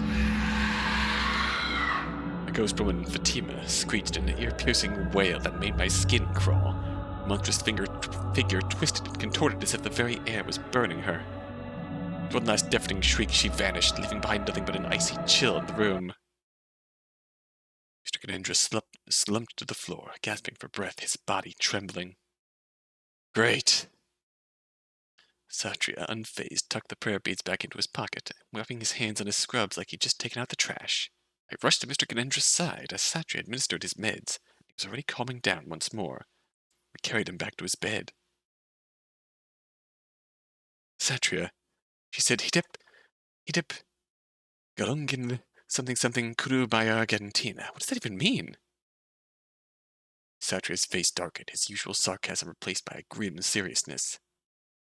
Probably you offered me up, now you have to pay the price.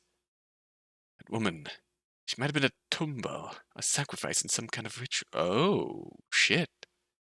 Sacrifice? She was my girlfriend. I used her for a ritual to get rich. I didn't think she'd come back. My blood ran cold. This wasn't just a ghost. This was revenge. Everything is going wrong. I've lost everything. Just leave me alone. I don't need all those injections. Satria just shook his head. It's our job. It's our job to treat you, sir. Whatever you did in the past, you need to atone for it. Without waiting for an argument, Satria quickly administered a sedative. Mr. Canindra's eyelids fluttered as he drifted off into unconsciousness. Got a lot more to answer for when you wake up. Damn. As we stepped out of the room, I couldn't shake the weight of what just happened. Never thought something like that still exists in this day and age. His own girlfriend. What kind of person does that? People will do anything for money. Curious, I pulled out my phone and Googled Canindra's name. I found sent chills down my spine. He was some sort of CEO for a startup, living the high life. Stumbled upon his social media, filled with pictures of him and a woman named Fatima. They looked so happy. Well, before everything went south, that is. Felt wrong to see those smiling faces now, knowing what happened. This dude had it all. Can't believe it. Yep, now he's left to atone for his mistakes. Mr. X lives! Okay, wow. Since we worked through Mr. X's storyline, he lives, I'm gonna try and... I think I have enough chances to work through Mr. Moyono. And save Angela. Is in room 110. Mr. Joker Moyono's film, the elderly man who recently had his leg amputated. Had been. Hello. Yep. First one, my husband has a... First visit, my husband has a fever. He's not resting well. I'll be right there. Anyway to room 110.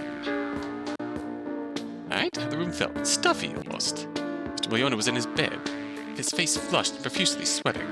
He was asleep, but his body was restless, twitching as if something was bothering him even in his dreams. You're just casually haunting.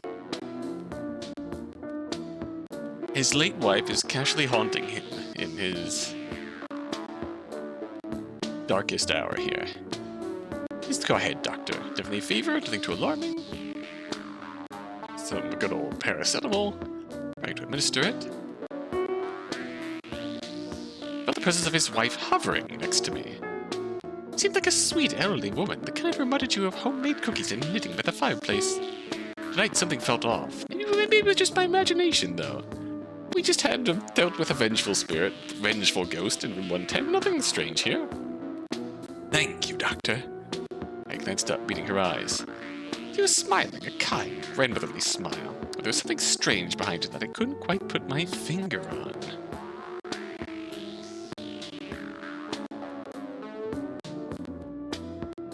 Maybe she's just worried about her husband.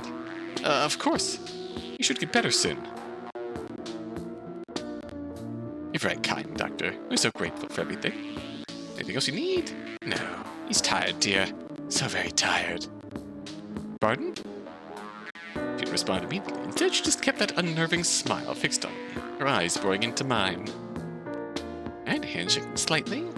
She's a bit unsettling, but, yeah. Mrs. Moyono kept smiling, never once moving. You should be fine for now. Just let me know if anything changes. She's nodding silently as I turned to leave, and her gaze fixed on me. That eerie smile. Nothing strange here. What is wrong with my first shift? Alright, 3 a.m. Going back to room 101. Yes, we've seen this. I wonder, is Sylvina just a mundane case here? Is Sylvina just a mundane case here? Because hearing that, I feel like Angela's giving us a hint on how to get a true ending here.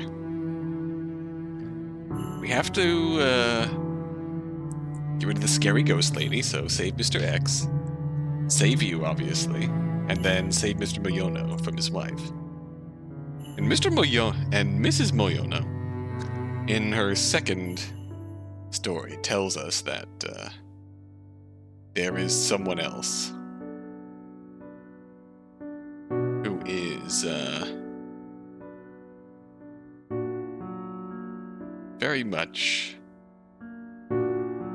just like her. And we're also told here that, supposedly, Satria was hovering around outside the window, just, dragging away the cursed kid. Just grabbing him by the...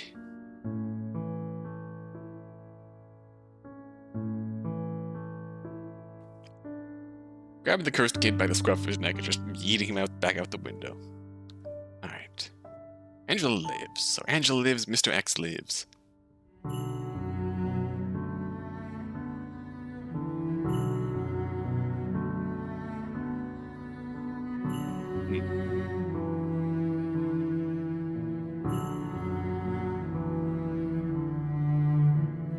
And now we have to go back to room 110 to finish the day, because it's now 5 a.m.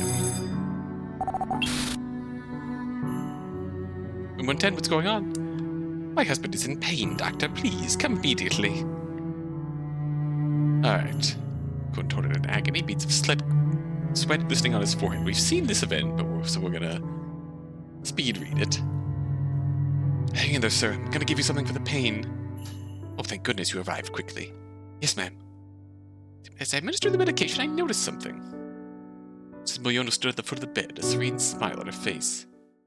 But her feet weren't touching the ground. I wanted to scream, but my body froze and my hand was still administering the meds. I quickly finished my job, and goddammit it, the syringe fell to the floor.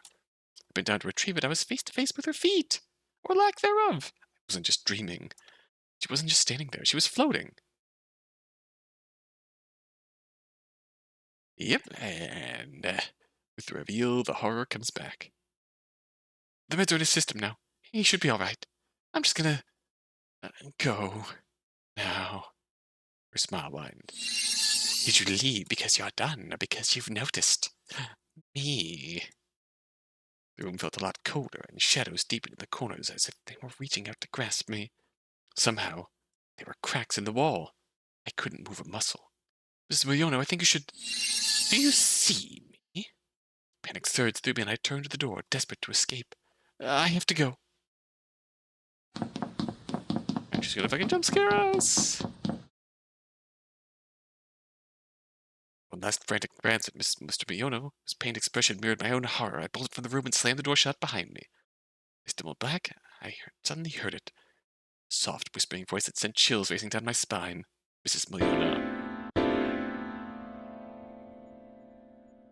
You should know. One of you is just like me. Her heart dropped. She approached. The darkness hides secrets, my dear. One of you is pretending to be alive, just like I once was. I slowly shuffled back towards the nurse's station, trembling. Could it be? The nurse? Satria? I am alive, aren't I? Maybe Mrs. Moyono was just trying to scare me. The bells ring again. Let's see, 10 and 6. Normally, Mr. X rings as well, but we've solved Mr. X's issue, so... As I walked down the hallway, I paused outside room 110. A familiar voice caught my attention. Satria's. I assure you, Mrs. Moyono, your husband is stable, recovering well. I peeked through the small window in the door and saw Mrs. Moyono, her ghostly figure shimmering faintly in the flickering light. Relief washed over her face as she listened. Did he know that she was a ghost? Oh, thank goodness. I can't bear leaving him alone. He needs me, you know. He can't do anything without me. You've done everything you can there. He'll be okay. The doctors are keeping a close eye on him. What if he forgets? What if he wakes up and doesn't remember how to take care of himself? Oh, I can't stand the thought of him alone, so helpless. I'm sure he'll remember what to do, and he'll remember you, too. You know, Doctor, I've always been there for him, through everything.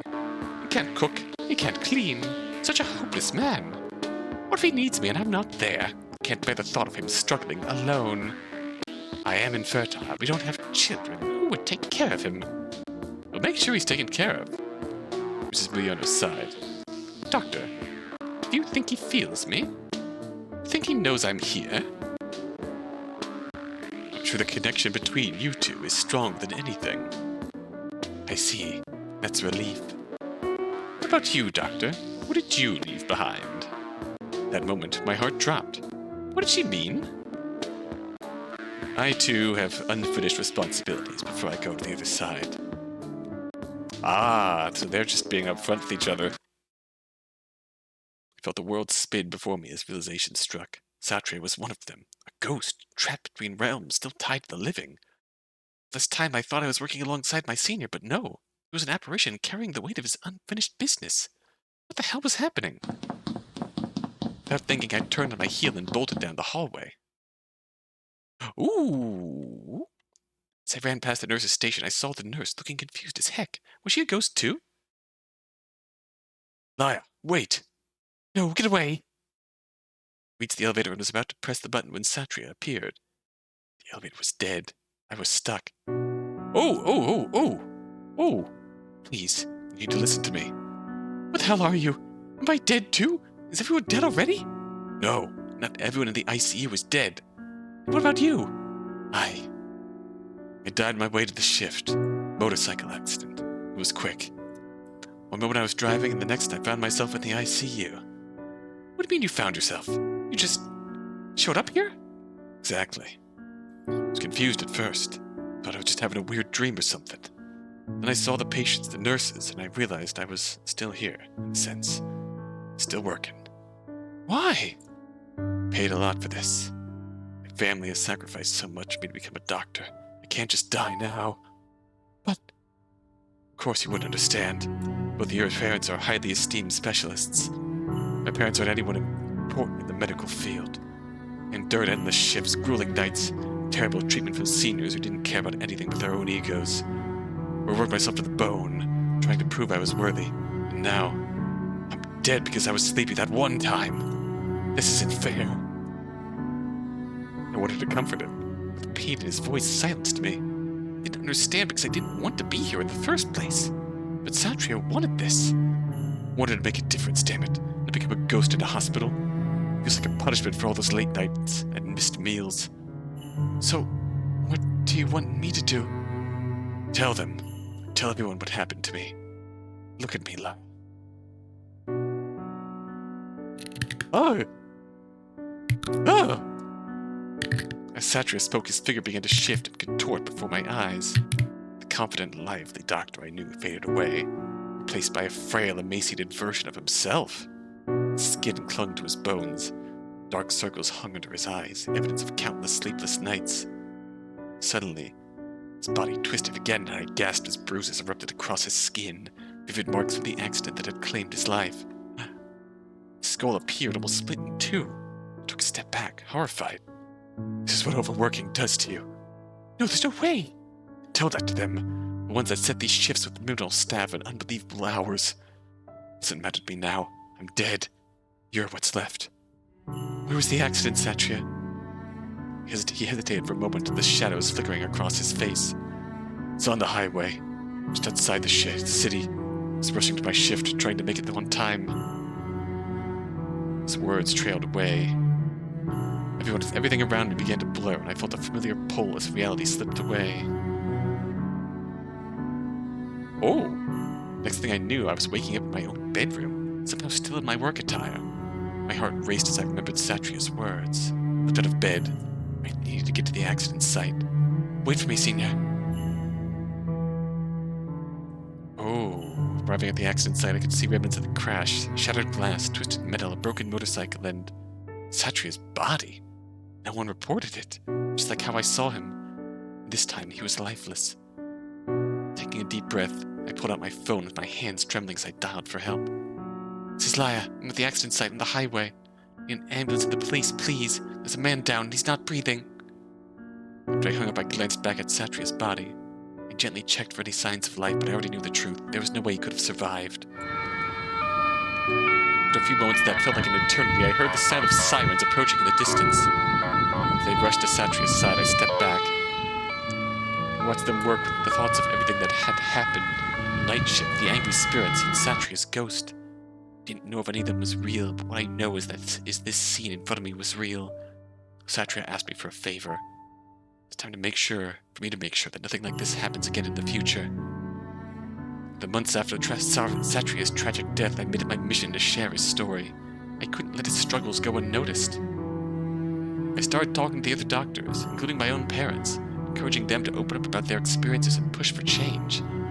Together we gathered evidence of the long hours and tough conditions that came with the job. We shared our stories at meetings and wrote articles to raise awareness about the need for better working conditions in healthcare. Slowly but surely, people started to listen. The hospital administration took notice. They finally launched an initiative to improve our working conditions. They set limits on our hours, created better rest areas, and offered more mental health support. Oh, good God, that's needed. On the anniversary of Satria's death, I organized a small memorial. Friends, colleagues, and family came together to share stories about the impact he had. He lit candles. Oh, that's the nurse in the background there with her. Oh. He lit candles in his memory. I felt a warm breeze. It's almost like Satria was here with us, smiling through the heavens. Satria's special ending. Ah, when we've seen Angela.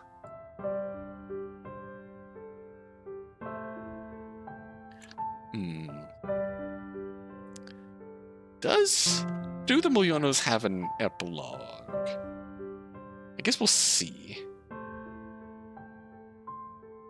It is also highly possible that,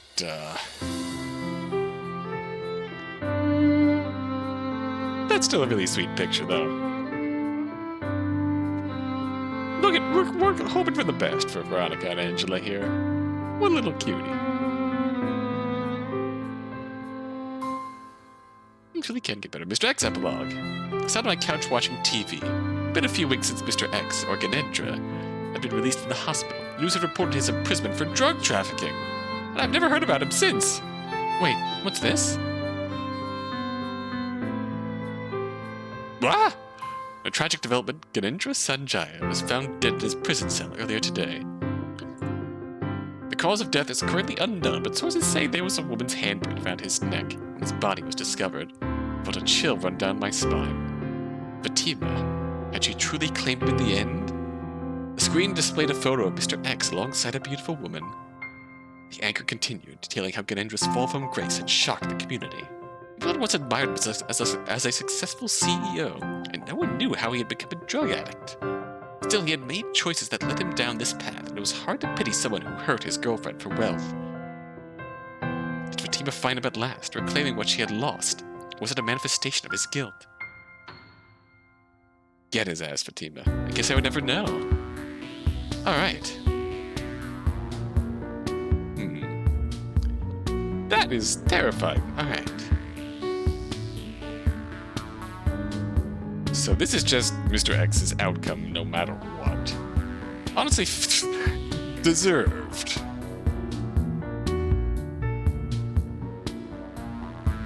Deserved.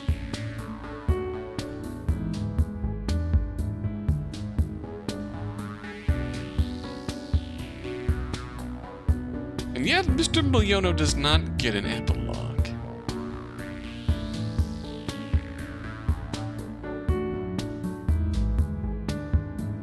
Suppose there are also further questions as far as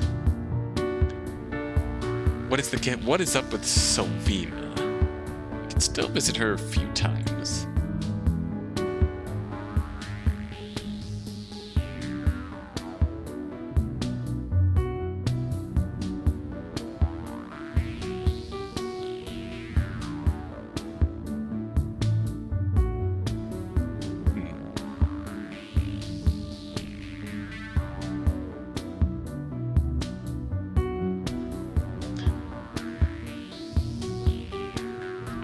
I also have other thoughts here. So we have to visit Mr. X. So we do another run. I do another run. Yeah, we're gonna see Sylvina this next run. I also want to see Mr. Miliono's third event without triggering the true end conditions. Alright, let's go to Sylvina this time. Not this again. Suppose the other occurrence we could do here is to check on the just empty rooms. Pacify Mr. X and check on the empty rooms. Go to room 104. Loud crash, breaking glass. Maybe Sylvina's is related to the empty rooms. Rush to 104. And we see a haunting, but unconscious in her bed, oblivious to the mess. She has no visitors. Jesus Christ, seriously? A teacup is broken. Just decided to jump off the table out of sheer spite. Okay, focus. Just a cup. Just a cup. No cleaning service in sight, which meant I was the one in charge of cleaning it. A shiver went down my spine. All together, Leia. Alright. I don't remember this. A warning. Froze, my heart racing as I glanced back at Mrs. Selvey. She remained still, her breathing steady but shallow. As if this night couldn't get any weirder. Alright. Alright, let's go to Selvey's room again. Press the intercom button and hear a low scratching sound echoing from the speaker like nails raking against wood. Hello? Are you there? No answer, just more scratching. Concerning. I hurried to room 104, bringing a broom with me for no apparent reason. Oh, haunting? I pushed the door open, and there she was, Mrs. Selvey, still unconscious in her bed. Then I saw the walls. Oh, scratch marks crisscrossed the surface as if someone or something had been trying to claw their way out. I moved closer, the sound of scratching growing louder in my ears. What the hell? I reached out to touch the wall, feeling the rough texture of the scratches beneath my fingertips. Then I blinked. Hey! In an instant, the marks and everything else vanished. As if it was just a dream. Leah? Holy crap! I swung the broom at him, almost hitting his face. Whoa, he's there. Satria, what are you doing here? Her station monitor was beeping, her vitals were dropping. I glanced at the monitor and he was right. When she crashes, get ready. The scratching. Did you hear it too when you entered? Oh yeah. Oh, souls that are about to die often start wandering. You know, searching for something, or someone. But hey, we're all just passing through, right? Those words, I felt a shiver run through me. It was like his face darkened, as if he wasn't really there. Satria? It's nothing. Let's keep an eye on Miss Selvey. I stepped back and left the room with Satria. His words kept ringing in my head like an omen. Bells ring again. Alright, number 3. The intercom cracked with a barely inaudible voice that sent chill down my spine. My time is over. I froze for a second. Mrs. Selvey? No, she was unconscious. Couldn't have been her, right? I heard pounding in my chest as I rushed down the hall, thinking the door open. Oh, a figure lunged toward me. Mrs. Selvey, but not quite. Her pale face twisted in a grotesque grin, her head tilting to the side as if it's broken. I gasped, stumbling back, nearly losing my balance. My heart hammered. Before I could catch my breath, she was gone. That very moment, the monitor flatlined. No. I slammed the emergency button as I probed her carotid artery, desperate for a pulse. Satria, nurse! Code blue!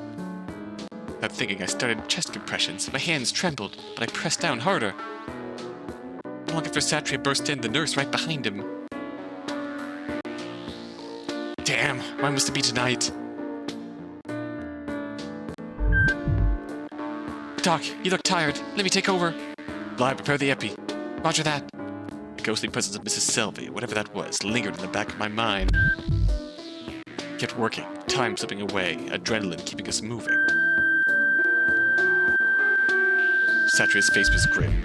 Nurse's eyes wide as they exchanged a look that sent a fresh wave of fear through me. That's enough. She's gone. Time of death. The air in the room thickened and froze over, curling into a suffocating tension. It was as if something was watching, waiting, ready to pounce out on any moment. It was eerily silent now, except for the faint sound of the heart monitor's flatline, which was still ringing in my ears. Mrs. Selby was gone. Satria had already left to write down the death certificate, leaving the nurse and I to prepare her body for the morgue. I tried not to think too much, we just wanted to finish our job as fast as possible. Then I heard it. Faint sobbing. First I thought it was my own nerves playing tricks on me. I glanced at the nurse, her eyes were wide, mouth agape. She heard it too. Did you hear that? Yeah. We tried to ignore it, focusing on our task, but the sound wouldn't stop. The sobbing grew louder, echoing throughout the small ward. It felt like it was coming from everywhere and nowhere, all at once. Oh! As I reached to adjust Mrs. Selby's sheet, something caught my eye, a small, crumpled photo peeking out of her gown. Gently pulled it out, smoothing the edges. It was a picture of her with two younger adults, likely her children, smiling, happy. Why were they here to say goodbye? I stood there for a moment, frozen, clutching the photo. I couldn't leave it. Not here, not with her in the cold of the morgue. Let's give it back to her family later. The nurse nodded, her eyes distant, the sobbing still haunting the air as we finished. The room's eerie silence pressed in on us again as we moved her body out. But I couldn't shake the feeling that someone was still crying. Was it Mrs. Selby's spirit? Bells ring again.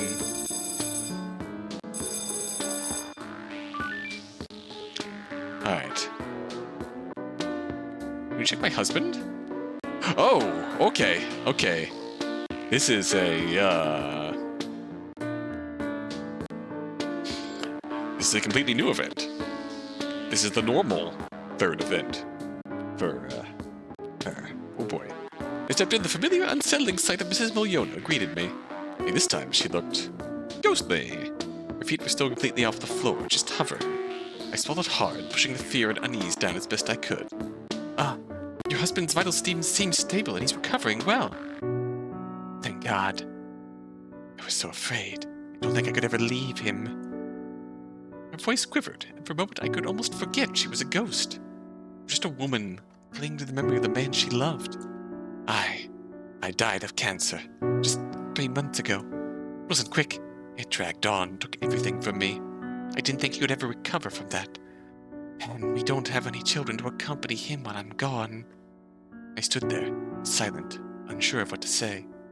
We wanted kids. When it became clear that it wasn't going to happen, I thought he would leave. But he never did. He said he married me for me, not for the children. That's what he told me. Oh, my dearest. When I got sick, he took care of me every single day. Never complained. Never once made me feel like a burden. He was always my rock, right until the very end.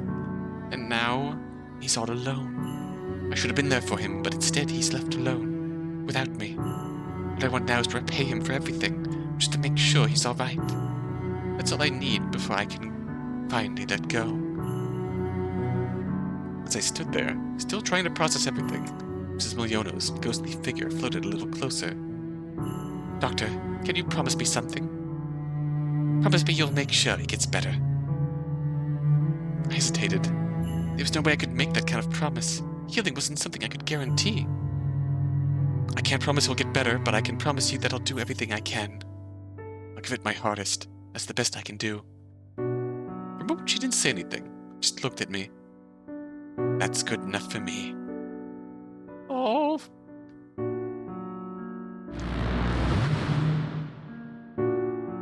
Oh, Mrs. Miliono. I'm sorry for being scared of you. Suddenly warm, bright light surrounded her. It wasn't like the usual eerie glow that accompanied her before.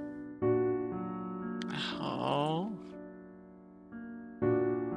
She was just really worried about her husband. It was softer, more peaceful.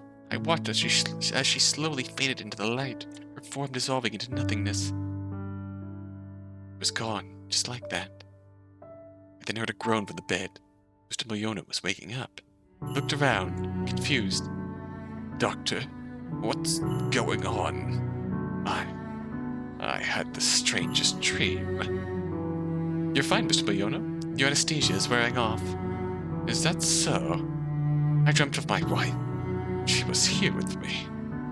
dead, Doctor. Could I be hallucinating? Was that the sedatives? I felt a lump in my throat, and I smiled back at him and shook my head. As I turned to leave, Mr. Bayona's voice stopped me. Thank you for everything. I hope my wife can see how well you're all taking care of me here. I paused for a moment, glancing toward the empty space where Mrs. Miliono had been only moments ago. I'm sure she knows. Bells ring again. And we have to go back to it one more time.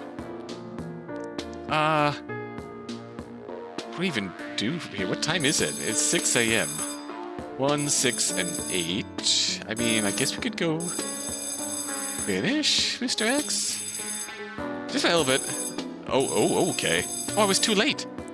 I heard Satria, the nurse, rush to the other rooms. Better luck next time.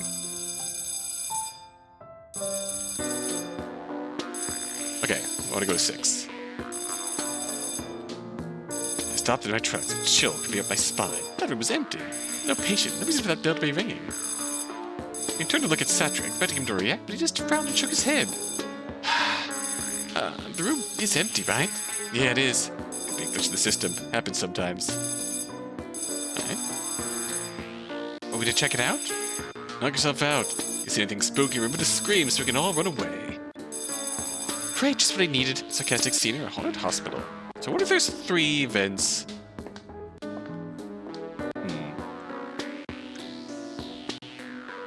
Excuse me? The room was pitch black. Just an empty room. No big deal, just an empty, possibly haunted room. Turn on, revealing nothing. Yeah, we've seen this one. Empty, sterile, and completely devoid of life. Yet the call bell was still ringing, even though there was no one there to press it. Holy shit. Maybe there's a true secret ghost. He looked as unimpressed as ever, that bastard. Well, didn't even bother looking up from his coffee. There's nothing there. But the bell. The bell's still... Satria finally looked at me, his expression darkening just a bit. Keep an eye on it. Sometimes these things happen. Oh, you know, we could just pretend it didn't. Up to you. Didn't elaborate, and I didn't ask. Alright. And now we get a normal ending. Yo, kid. Thanks for everything. Oh. We'll only find out again after the shift. This is the oddly the only ending where the shift just ends normally. Bedtime.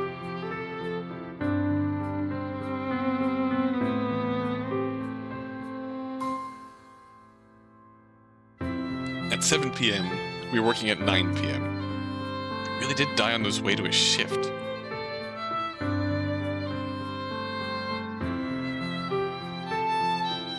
And to be lost to the very grind he had struggled against.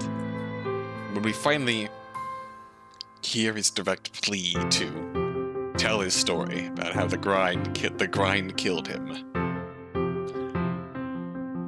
that we directly start raising the people we know in the industry to make changes. I would never forget this odd night shift at the ICU. Normal end. Selby epilogue? I had a dream right after that night shift. Mrs. Selby was standing in front of me. She looked just as she did in life, but there was a glow about her that made her seem almost ethereal.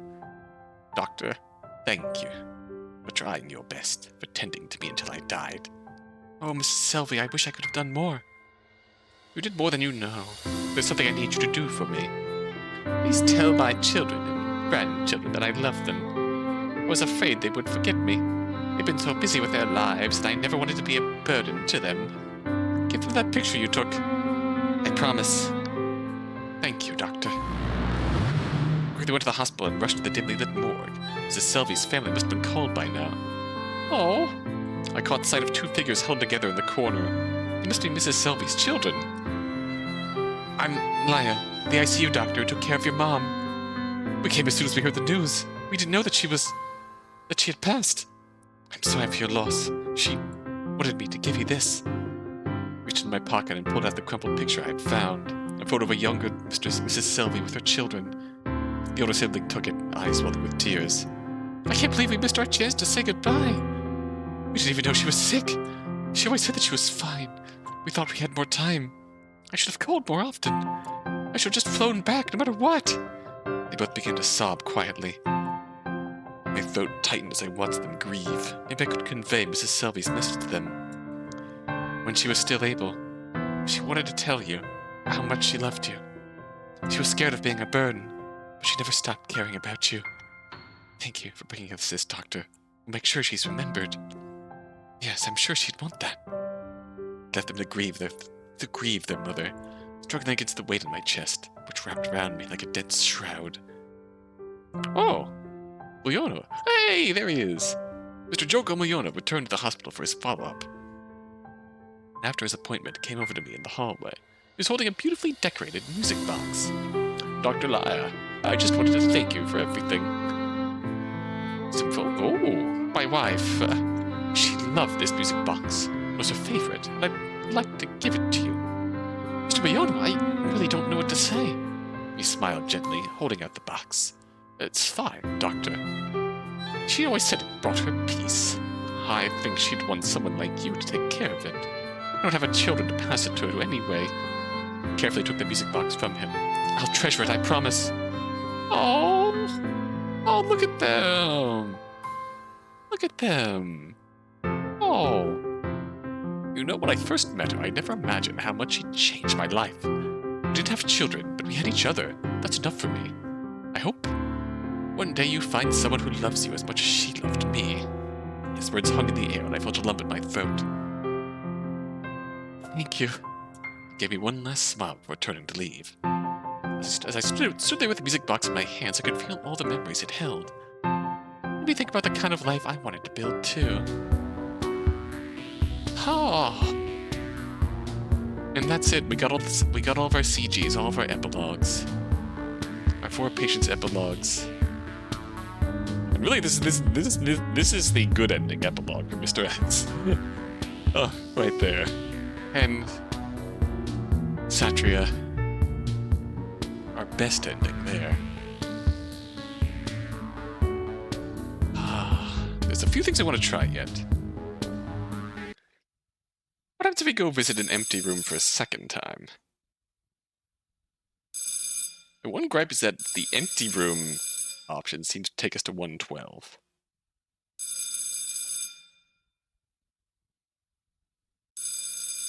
Go to 103 again.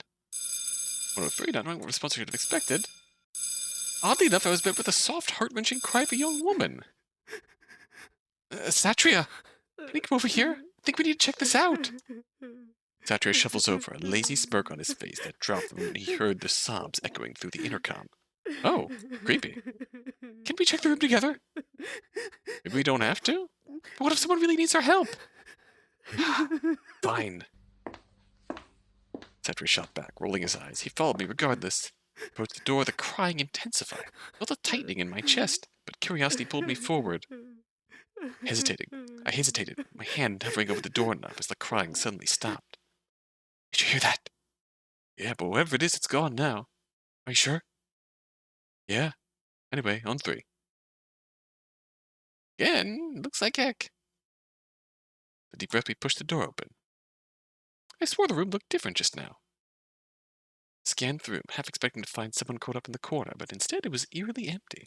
There was no crying, no sign of distress, just the sterile smell of antiseptic and the dim glow of overhead lights. Glanced at Satria, who looked like a deer in headlights. Where's the crying coming from? Like I said, it's gone. Come on, let's head back. Maybe you need a rest. I stood there, I couldn't help but feel that something was very, very wrong. The crying had stopped, but I didn't think it was over. It was just the beginning of our shift. Alright. Great, another empty room. Just let it be, it's not worth it. Only silence answered me. Hello? No response, just an eerie silence. Again. Finally go to the empty room, reaching for the doorknob. An icy breeze brushed past me. I pushed the door and Eh? Curious. Do you want to play? Okay, nope, not doing this. I was down the hallway as fast as my legs could go. The sound of her laughter, hot in my pursuit. Whenever I was haunting, this place felt hungry, searching for something or someone. Oh gosh, she's not after me, is she? Ooh! Rounded the corner in a full sprint, heart pounding when I slammed straight into Satria, nearly knocking both of us over. Whoa, hey! The ring in the hallways unless it's an emergency. Sorry, there was something in the empty room. A woman, or I don't even know, but she was there, I swear. Oh, really? He's got that look in his eye. There was something off about him. Satria? His smile was too stiff. His eyes were darker than usual, in a way that didn't belong in the light. Satria? His smile didn't reach his eyes. For a moment, I could swear the hallway lights dimmed around him. You saw her too, didn't you? Maybe I did. Maybe I didn't. What does it matter? I didn't know what terrified me more, when I saw that empty room or the strange way Satria was acting. Something wasn't right.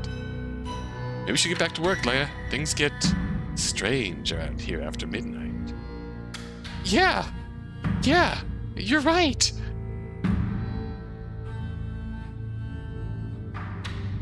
I walked toward the nurse's station again, not sure if I was more afraid of the ghost or of Satria at the moment. Why is the nurse station so dark? I was relieved to see the nurse standing there, eyes glued on the monitor. Hey, you won't believe what I just saw. The empty rooms? Best you ignore it. So you knew? I know that this hospital's been here since the Dutch colonial times. Back then it was a military infirmary.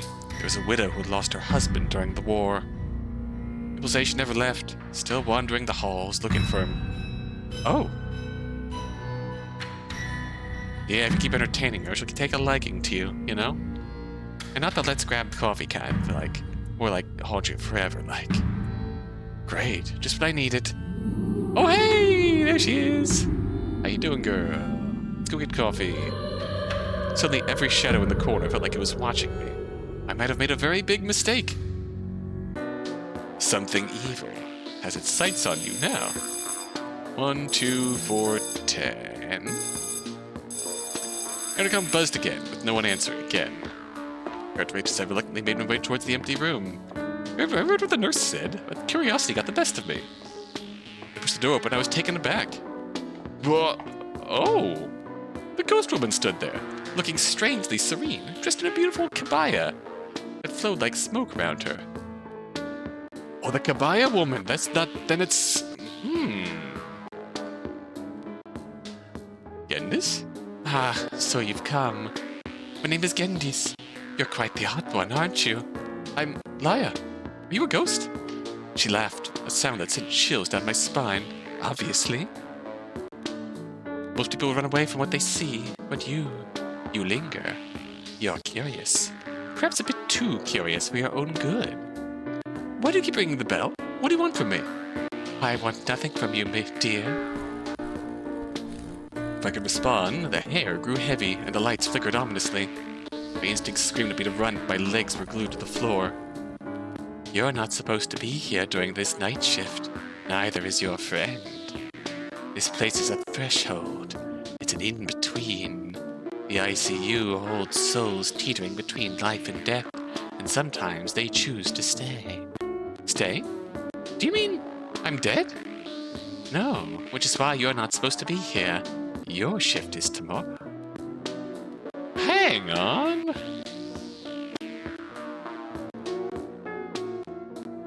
Huh.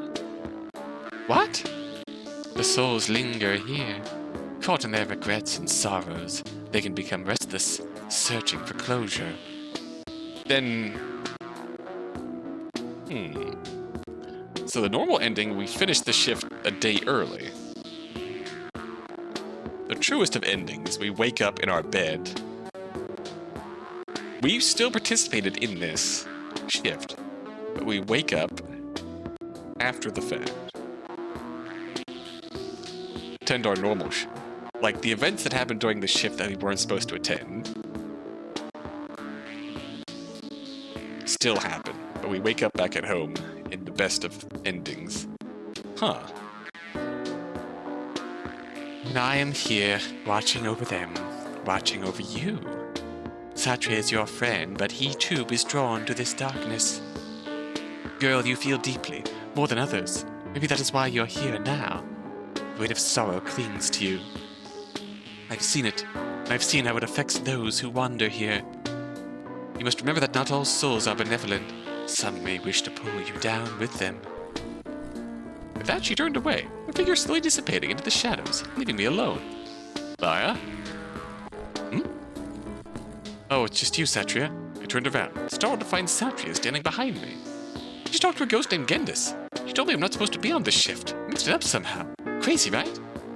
Yes, your shift is supposed to be tomorrow. Then... Satria's expression darkened as his head began to twitch erratically. Tonight, we're walking a line between reality and something far more dangerous. I think she was just trying to warn you. Warn me? From what? Satria smiled at me, a sad, warm smile that ironically sent a chill down my spine. I stepped back, that warmth faded. His figure began to shift and distort, revealing bloodied skin, battered limbs, and bruises that painted a horrific picture. You see the ribs poking out of his emaciated frame, once comforting presence, now a grotesque vision. Sorry, Satria, what's happening to you? Go home. This is not your place. You belong with the living. As the reality of his words sank in, the world around me began to spin. Vision blurred. The room darkened. The last thing I saw was the haunting look on his face before everything faded to black. I passed out. Next day, I found myself in the familiar chaos of the hospital, the bright lights flickering above me as I made my way to my actual shift. Mine was still reeling from the events of the night before, questioning whether it had all been a nightmare or something much darker. I walked past the nurse's station. I spotted the nurse from yesterday. She looked up and offered a sympathetic smile. Oh, hey. Sorry for your loss. Excuse me? Haven't you heard? One of the senior residents passed away. We're running on the skeleton crew today because there's a funeral happening. Funeral? What was his name? Satria? My heart raced as I processed the nurse's words. Satria's funeral? No, that couldn't be right. I was sure I had just seen him last night. We were working on a shift together. Huh? He never made it in here. He was in a bad accident before going to his shift. When I spoke to him, he was... The words caught in my throat, and the room around me began to spin. My mind raced back to the night before, to the vision of Satria, bloodied and bruised, warning me to leave while I still could. Had I truly been awake? Oh, hey! There she is, watching over me. For a brief moment, I thought I saw Gendis standing in the doorway. I blinked hard, and she was gone. Hey, what's wrong? Nothing. Hey, take a deep breath, new resident. It's your first shift, you're under a lot of stress. Yeah, maybe that's what this is. Stress. As the weeks passed, I struggled with the news of Satria's death. It felt surreal, like a bad dream I couldn't wake up from. I wish I could have asked him what happened during that last shift. I focused on my work as a doctor, and each day I reminded myself of Gendis' words, to care and feel deeply. Even though I never saw Gendis or Satria again, I felt their spirit in the small moments, when a patient smiled or a family member said thank you. It reminded me of why I chose this path in the first place. I often looked out the window, hoping to understand what happened that night, but I realized I needed to let it go. Maybe he just needed to finish his shift one last time. Gendis' special ending.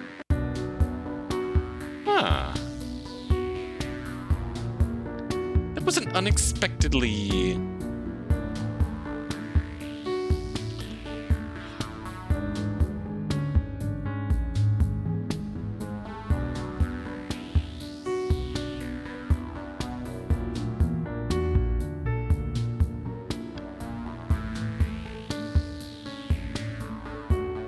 unexpectedly wholesome ending to that sequence. Like,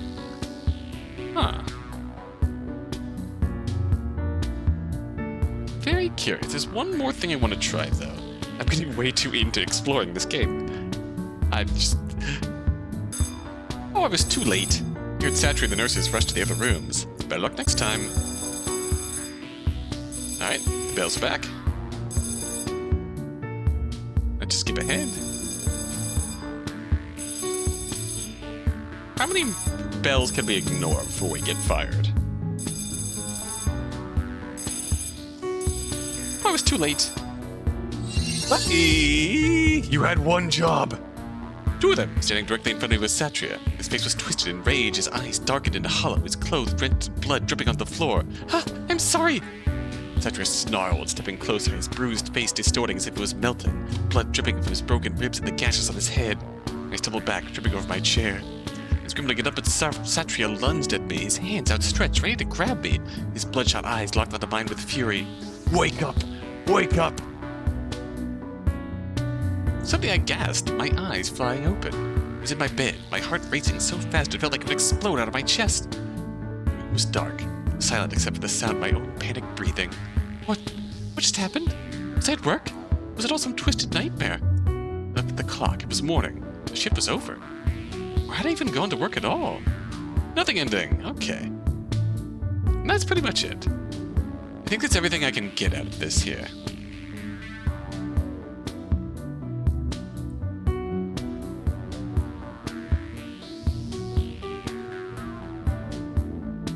So,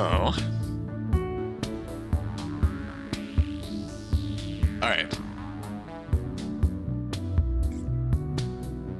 I was gonna say, I really enjoyed this. I think I could use a little bit of cleaning up. There's a few small, obvious proofreading bits that could be touched up. And the one thing that always gets me is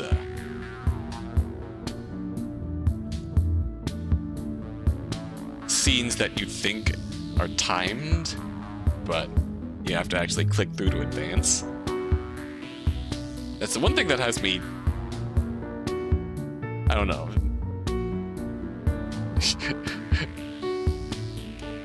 Am I entrenched enough to say that that's a design pet peeve? Is that fair to say? It's really, really small...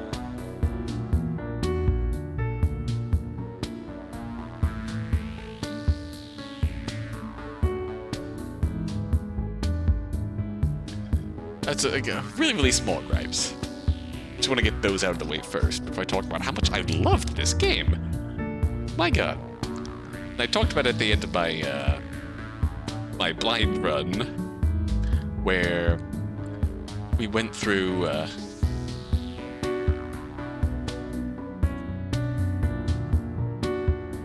just got the normal ending. But yeah, it really does feel like obviously the stress of being in a bare bones crew really does get to you. Not just in a bare bones crew, in a bare bones crew in a sort of witching hour, haunting hour, where those barriers between life and death are very thin. I keep hearing that these were inspired by, like, actual hauntings of a sort. And if so, that's really cool. Not gonna lie. It's absolutely cool. And I'm just loving the aesthetic of just loving the feeling of being just an ordinary doctor, ordinary resident in a very extraordinary situation, dealing with actual spirits hanging around with for a very extraordinary situations here. Like, don't expect to have to play tug of war with a child's spirit in a broken home here.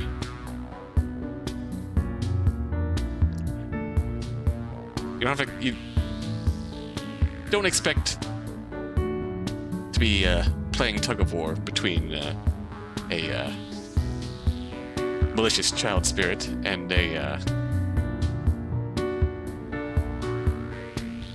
essentially suffering mother. But gosh, yeah. think if we have to ultimately unpack and piece together a cohesive start to finish story here, we have Laya starting her first shift. Satria working his last shift. Just so desperately working his last shift. Our nurse friend gets pulled into this too. Possibly in the same manner as Laya? They're both working this haunting hour shift the day before the shift they're actually scheduled to work. At essentially the behest of Satria here.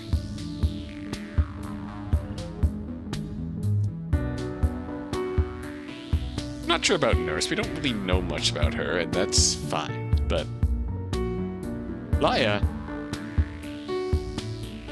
like perhaps what Gendis says here, she has that curiosity, has that capacity to feel. Even if this isn't her area of choice, she still has the capacity to be a really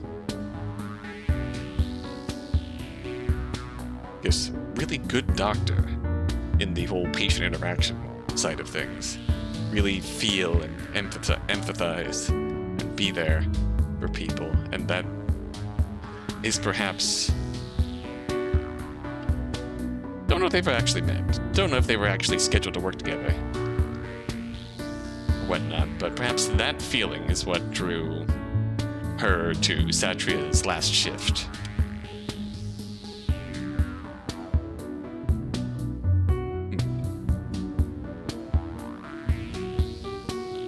Makes me curious about the two special endings here. Satria's special end and Gendis' special end. Satria seems to be like actively denying the presence of Gendis in here, who perhaps knew about her all along since she's a much older spirit than he. He being hours old, she being many, many years old. Perhaps knowing that, above all else, she could see through him. And she's just in a, she's not tied to one specific patient like Mrs. Moyono. She is legitimately looking to watch over the hospital, in a sense. So...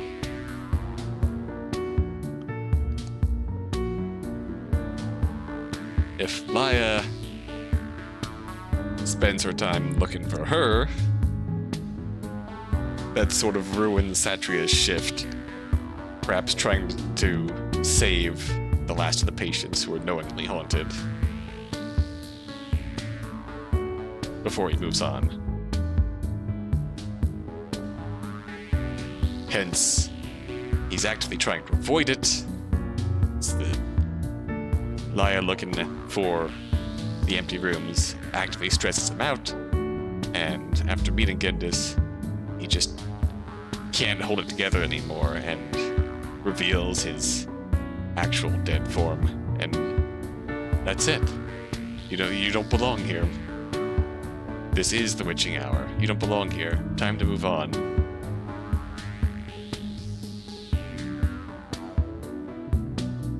And that's that.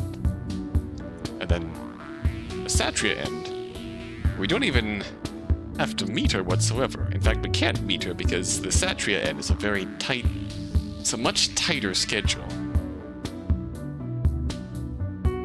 Even though Angela specifically mentions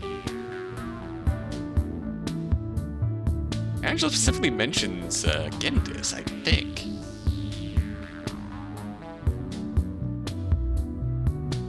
Which makes me wonder.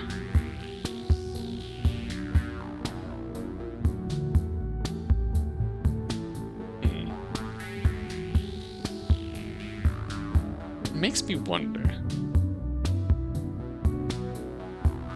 I suppose when I got the actual Mr. Miliono epilogue, I don't believe I visited Angela once. Which means maybe the trigger for Satria's true end is just save Angela and then do Mr. Miliono's events. I've been at this for 2.5 hours. I'm going to leave it there. If there's anything else, by all means, let me know. I'd be quite curious. Because, my god, so very delighted. So very delighted by this. I mean, tell me it's not a good sign when I feel compelled to pull the game back up and dive back in to see everything I can get out of it. It's very engaging. The horror is very good, and resolutions are honestly very worth it too. I really enjoyed it. The art is amazing, of course. The art is amazing. The animations were great. Yeah. I know I was curious early on about there being like only one hospital track through it all, but it really worked when we got past midnight and it started getting distorted and freaky, and yeah, that was good. Really good. That was worth it, and there was still, obviously, like singing, the scary noises, the so much other effects hanging around here that really enhance the experience, and just really great. Really enjoyed this. Thank you for this. Alright. We've been at this for 2.5 hours. I will see you next time for Spooktober or other spooky horror games. Until then,